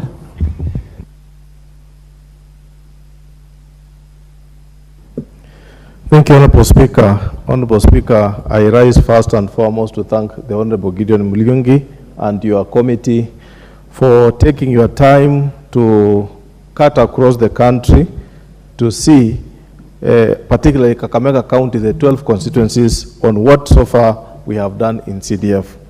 Honorable Speaker, I have been the Member of Parliament for Navaholo, which is also part of the 12 constituencies, since 2013 when we began the constituency. I was the first MP and I've run it all through to date, Honorable Speaker. Honorable Speaker, I want to thank the committee, especially for the issues that they have raised on cross-cutting issues. And I want to be very particular, Honorable Speaker, look at the issue that they've raised, that there was poor coordination between the Office of the Auditor General and fund account managers, Honorable Speaker, particularly regarding the timely response to audit queries. This is an issue, Honorable Speaker, that affected my constituency, and it was raised. But later on, Honorable Speaker, after the queries had been put forward, and the auditor now raised it for subsequent review, I can see the committee has reported, Honorable Speaker, that the necessary documentations were later on filed with the Auditor General, and Auditor General had reviewed and given my constituency a clean bill, Honorable Speaker. This is very true. Being a new constituency, Honorable Speaker, we had a lot of reconciliations to hand over from Lurambi to Navaholo. And Honorable Speaker, in the process of handover, receiving and commencing a new constituency, there were issues which are now being touched in this audit. But I want to thank the committee and also thank my fund manager, Honorable Speaker, that he indeed endured time and made the necessary submissions. And today, as we speak on the floor, Honorable Speaker, my constituency is cleared. There are no issues that were outstanding, rather than presentation of papers, Honorable Speaker, to justify the expenditures, Honorable Speaker. Honorable Speaker, another cross-cutting issue that I would want to look at, Honorable Speaker, is the fund account managers, Honorable Speaker, experience challenges in adapting to the international public sector accounting standards, IPSAS, Honorable Speaker. This is an issue, Honorable Speaker, where unless we get a qualified accountant, Honorable Speaker, he might not be able to understand, and my constituent, Honorable Speaker, also experienced the same. And I want to request the committee, Honorable Speaker, in their recommendation, they've given us that by 2023-24 financial year, we need to employ accountants, whom, Honorable Speaker, in the year 2017, upon seeing what was happening in the accounts, I actually did engage my certified accountant in my office, who is doing the reports. And Honorable Speaker, we are already compliant. And I want to thank the committee for picking it. And for those colleagues who have not done so, the committee has given you for 2023-24 that you do that, Honorable Speaker. Honorable Speaker, I wish also to thank the committee so much in terms of, Honorable Speaker, the cross-cutting issue of instances of non-presentation of issued bursary checks, Honorable Speaker, where, Honorable Speaker, the checks are issued, but they are not presented for one reason or another, Honorable Speaker. This is a cross-cutting issue across our constituencies, and mine was not spared in terms of this issue. And that's why, Honorable Speaker, you could end up finding that there are balances on bursaries, and when the query was raised, the affected students or the schedules were filed with the Auditor General. And as we speak now, Honorable Speaker, my constituency is cleared of that, and I'm very happy with the fund account manager who handled this audit, Honorable Speaker. Honorable Speaker, in overall, what I can see, Honorable Speaker, the report of the committee is a true situation of what is on the ground. The committee has reported as if, Honorable Speaker, they sit in the offices where we sit. This is a good thing, Honorable Speaker. A case like what they have picked in my constituency, Honorable Speaker, as the new MP, I had to put up a new office of the district commission, DCC. And Honorable Speaker, the DCC was co-funded, the office was co-funded between the funds which were then in Urambi sub-county, Urambi constituency, added up to the funds which are now in the account of Navaholo. Honorable Speaker, that commingling of the funds had raised a query as into where did you get this fund A, money from pocket A and money from pocket B. And Honorable Speaker, upon the justification of where we got the funds being money belonging to the larger Urambi constituency, the query was sorted and it is settled. I want to thank the committee so much for picking up such a small issues, but they represent the true fact on the ground as it happened. This is a wonderful report, and I just want to thank the 12th Parliament, Honorable Speaker, for having thought it wise that this committee be put into place so that let our constituencies also be oversighted from within. And Honorable Mulungi, I want to thank you and thank your committee for this report. Thank you, Honorable Speaker, and I support. The Honorable Kuria Kimani, I know you did not get a chance to speak on the earlier matter that concerned the ladies' issues. Proceed now. Thank you very much. You know, I really wanted to contribute to the earlier debate on the provision of these sanitary towels to our girls, but it's already gone. But if we may urge you, Honorable Speaker, and let this be the last time we are speaking about this. We talked about this, I think, 2 weeks ago. We spent a whole afternoon talking about sanitary towels for the girls. This House has already appropriated money for that, as in we should really not talk about it. But to the subject matter, Honorable Speaker, just to be, rendered out of topic.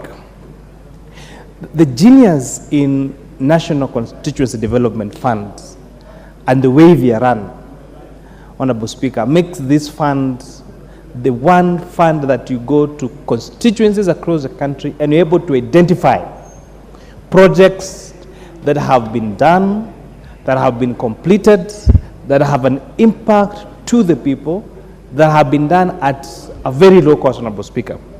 Sometimes when you put side by side a classroom or constructed through NGCDF and another one just constructed next to it, by infrastructure fund by the Ministry of Education. Sometimes you find the one the Ministry of Education has costs double the amount of money that the one which is CDF have costed, and the quality is not even comparable, Honorable Speaker. I have said at the floor of this House, I am a product of NGCDF through bursaries, through that time the patron was a former MP for Molo, the Honorable Mukiri Macharia Wakili. And if it were not for that bursary fund, I would never have seen my way through secondary school or through my bachelor's degree at Kenyatta University. And consequently, therefore, I doubt that I would have never seen myself being in the 12th Parliament and the 13th Parliament, Honorable Speaker. And now the report being done by this committee, and I like the recommendations that they're making, that the fund managers, that the CEO of the board be made the accounting officer of this fund. Because sometimes the auditors, when they go to audit, and sometimes when they go to verify whether these bursary checks have cleared or have been paid out to schools, and sometimes maybe the receipts are not necessarily available, or they do not take enough time to go through the documents. The reports on the papers, Honorable Speaker, allude that it is a member of Parliament from that constituency who has misappropriated these funds, Honorable Speaker. And it's very important to put into record that the role of member of Parliament is to be a patron of the fund and to provide guidance on how that fund is supposed to be spent, and especially providing oversight, something that is being done, for example, through the Committee on Special Funds, through the report that they have done on this Honorable Speaker. Because the assumption sometimes the members of the public have is that members of Parliament probably have a checkbook of which is DF where they can just issue around anything to anybody or anything, Honorable Speaker.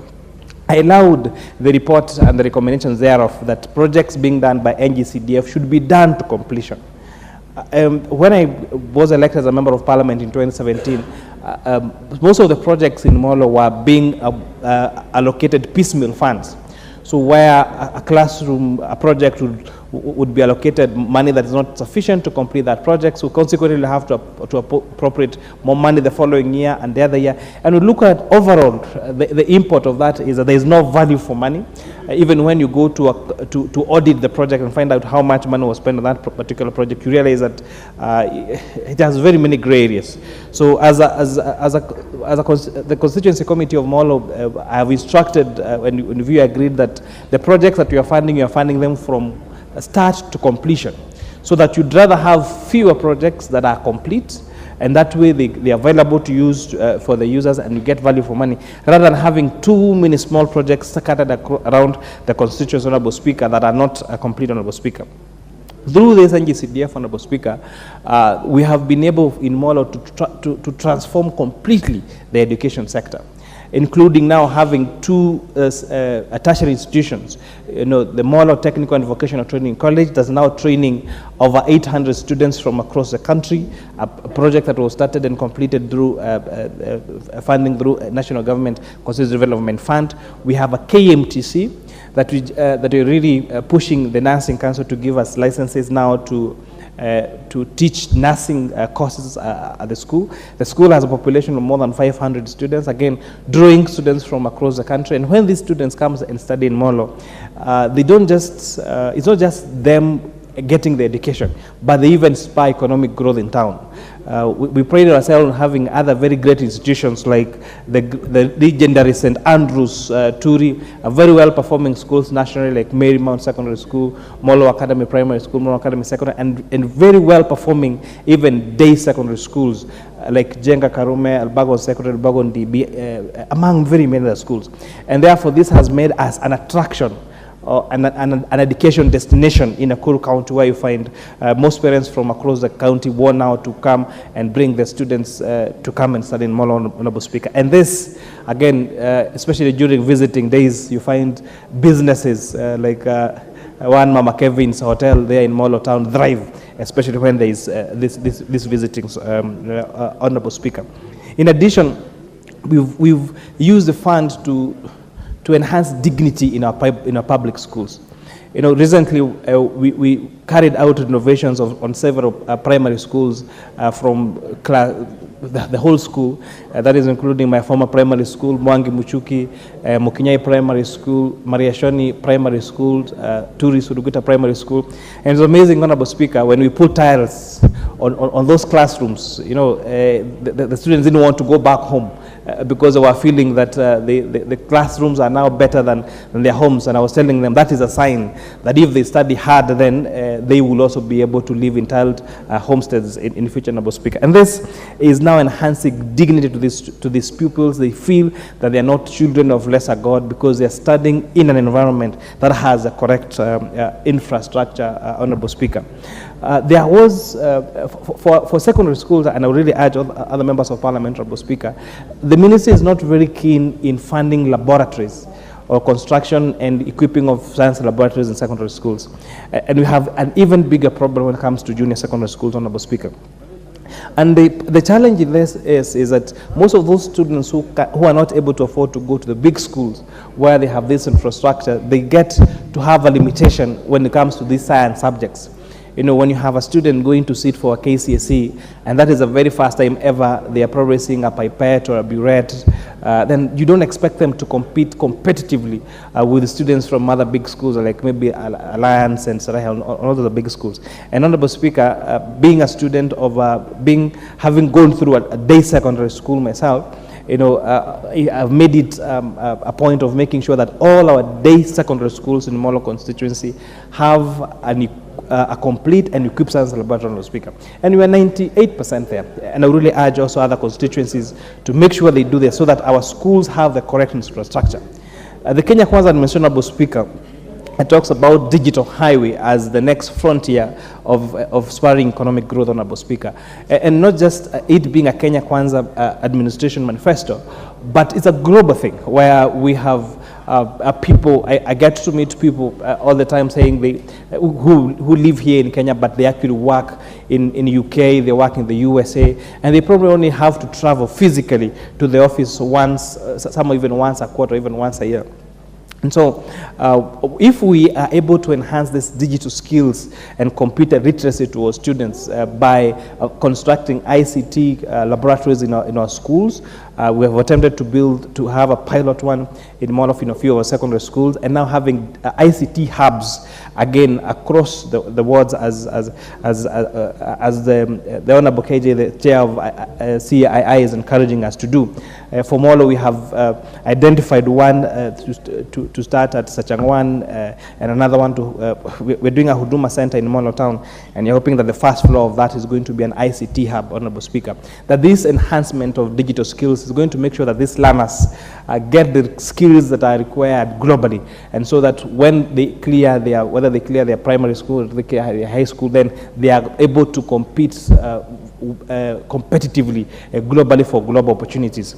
Because, Honorable Speaker, this world has now become a global village thanks to the digital superhighways and use of ICT information dissemination, Honorable Speaker. And with that, I beg to support this report and urge the House to adopt the report as proposed by the Chair of the Special Funds Committee. Thank you, Honorable Speaker. Very well, honorable members. Supreme Care Academy, Kiambaa, of Kiambu County are seated in the public gallery, and I want to acknowledge their presence and wish them well as they continue watching the proceedings of this House. Next to speak on this matter is the Honorable Makali Mulu. Okay, thank you very much, Honorable Speaker, for this opportunity. Honorable Speaker, I want to join What's the point of order, Honorable Member? Makali Mulu, just take your seat. What is the point of order? Thank you so much, Mr. Speaker. Being aware that tomorrow is a public holiday, and from the look of the members present in the House, I would suggest that the quorum is wanting, and therefore we should call on to ensure that we have enough quorum to continue as far as the standing orders are concerned. Thank you. You know, you have to mention the standing order on which you are actually rising on. Honorable Makali, you may proceed. Standing order number 35. Okay, thank you, Honorable Speaker. Honorable Speaker, before that unnecessary interruption, I want to join my colleagues in saying congratulations to this committee led by my friend, Honorable Gideon Mulyungi, and the committee members. Listening and reading through this report, Honorable Speaker, I think if we are to start discussing the success story of NGCDF, it will take a whole year for this House to conclude on that discussion. Because this country, everywhere, every part of this country, when you travel around, you see evidence of what NGCDF can do in changing lives of Kenyans, and more so, changing the lives of Kenyans in a positive way. So, when I listened to Honorable Gideon Mulyungi present this report and trying to isolate the few areas where we need to improve, I really want to say congratulations to that committee, Honorable Speaker. Honorable Speaker, a number of observations and recommendations have been made by this committee, and I want to single a few just to explain what is happening. The first one is a situation where we have projects which are started by members of parliament, and when there's change of leadership, then those projects are never completed. And what the committee is saying is that it is important that the national board make sure that all the projects being funded are completed within the time frame of that particular honorable member, so that we don't have these projects. But a rider to that, Honorable Speaker, is that if you do proper public participation in your constituency, you realize that the projects which have been funded by all the constituencies are actually projects for the members of the public or the voters in that particular constituency. And that's why, to me, I think, honorable members, the issue of you not completing projects because the person who was before you there has lost an election doesn't make sense at all. So I think we really need to stick to that particular recommendation and make sure that it's implemented, so that when a project is started, irrespective of who is the sitting member of parliament, because we are patrons, that project is completed for the benefit of the voters in that particular area and the rest of the public members who are in that particular area. The second point, Honorable Speaker, is the issue of the bursary checks, where they are saying bursaries have been issued, but the supporting document to show that this money reached the school might not be there in one way or the other. And when you look at this report, it is discussing from 2013 coming this way for 3 years. And Honorable Speaker, I think really I would want to support a recommendation which was given by one of the earlier speakers that when you go to a county, I think it would be good just to do a report, complete report from 2013 to date, because you find year in, year out, most of the recommendations are cutting across. And it would be good just to get the reports which are up to date, so that as we move to the future, then you don't have to go back to that count again and start from 2016. Because, you know, the more back you go, then the more the report becomes irrelevant in terms of application. And I think it's important we just sort one county fully, we go to another county, we sort it fully.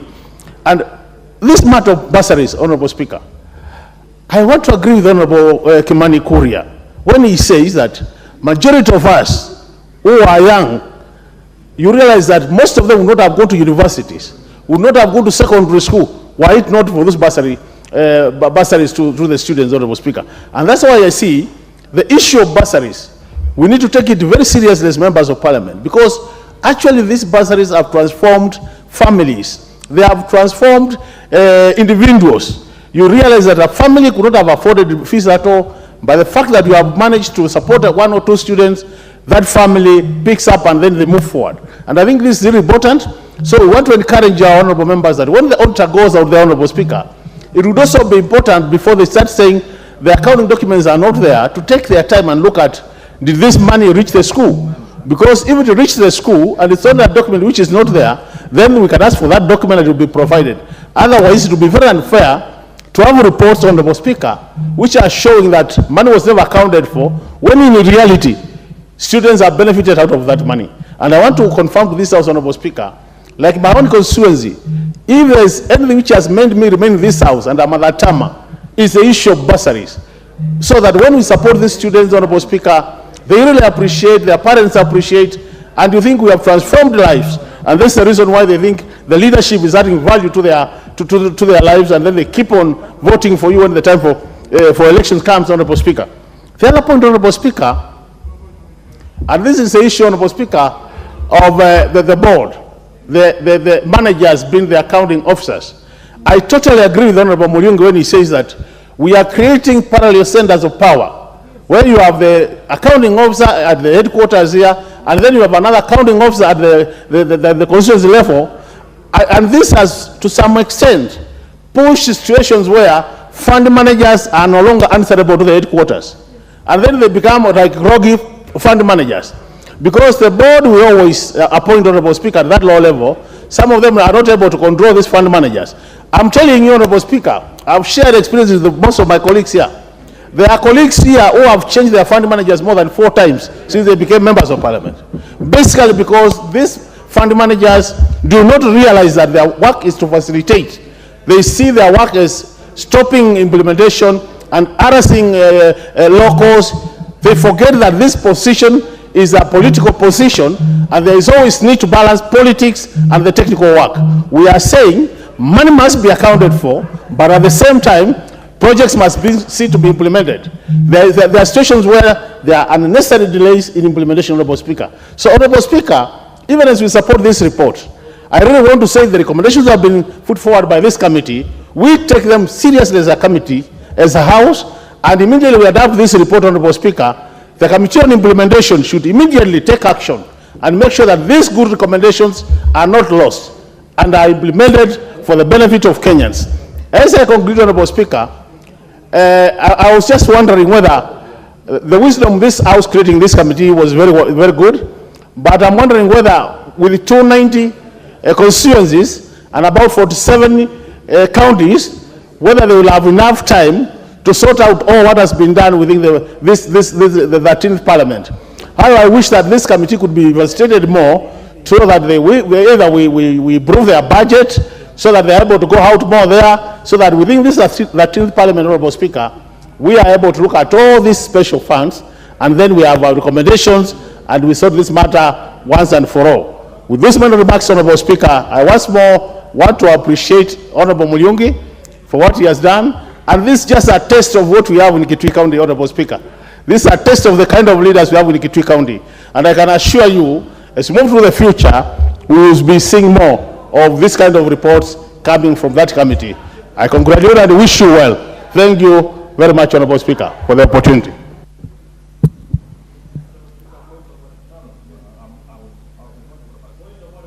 What's your point of order? Honorable Speaker, I rise pursuant to Standing Order 35 on quorum of this House. Honorable Speaker, this House, I have a right to raise that point of order, Honorable Speaker. Honorable Speaker, it is my right to raise that particular point of order. Thank you. Thank you. The clerks confirm that we have quorum.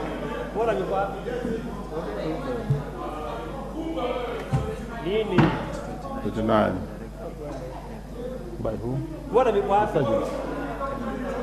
The sergeants ring the quorum bell, the division bell, for 10 minutes.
Honorable members, order. Order, honorable member. Take your seat.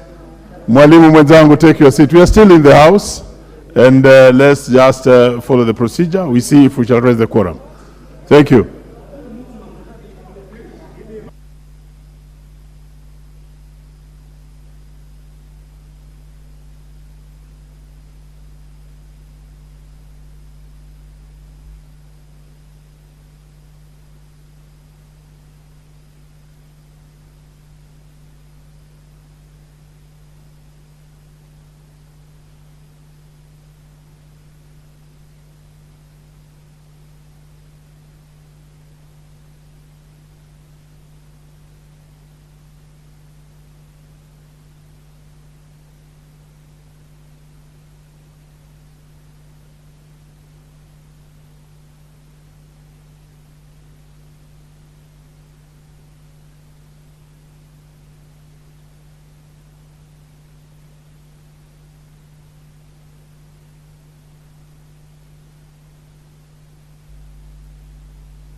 My speaker, they can't believe actually.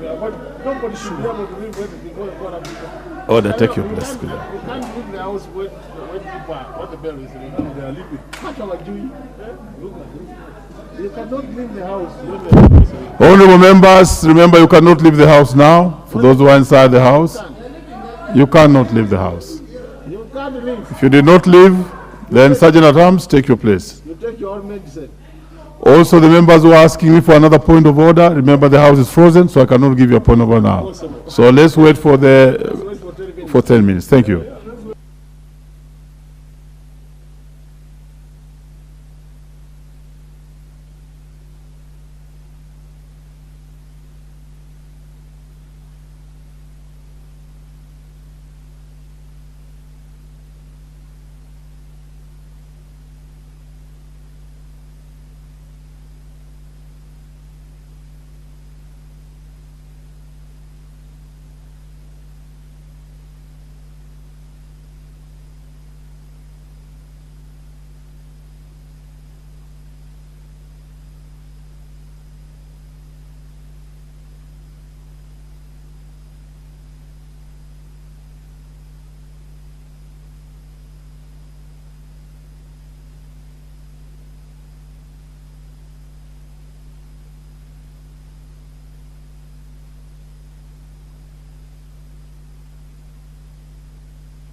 Honorable members, order, honorable members. Order, honorable members, you may take your seats.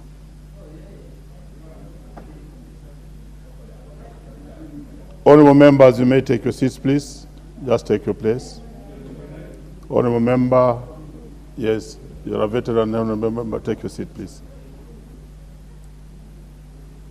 Honorable members, a member rose from his place and drew the attention of the Speaker on Standing Order number 35 on the issue of quorum. We have since affirmed that there was no quorum at that particular time, and I've proceeded to have the division bell rang for 10 minutes. And till now, we still don't have quorum. And therefore, honorable members, you may rise. And the time being 4:52, this House stands adjourned until Tuesday, 24th October 2023 at 2:30 p.m.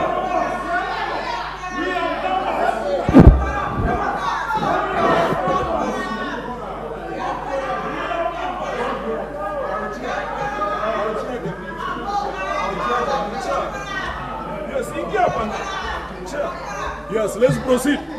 Let's proceed. Oh, yes. Yes. Yes. Let's proceed.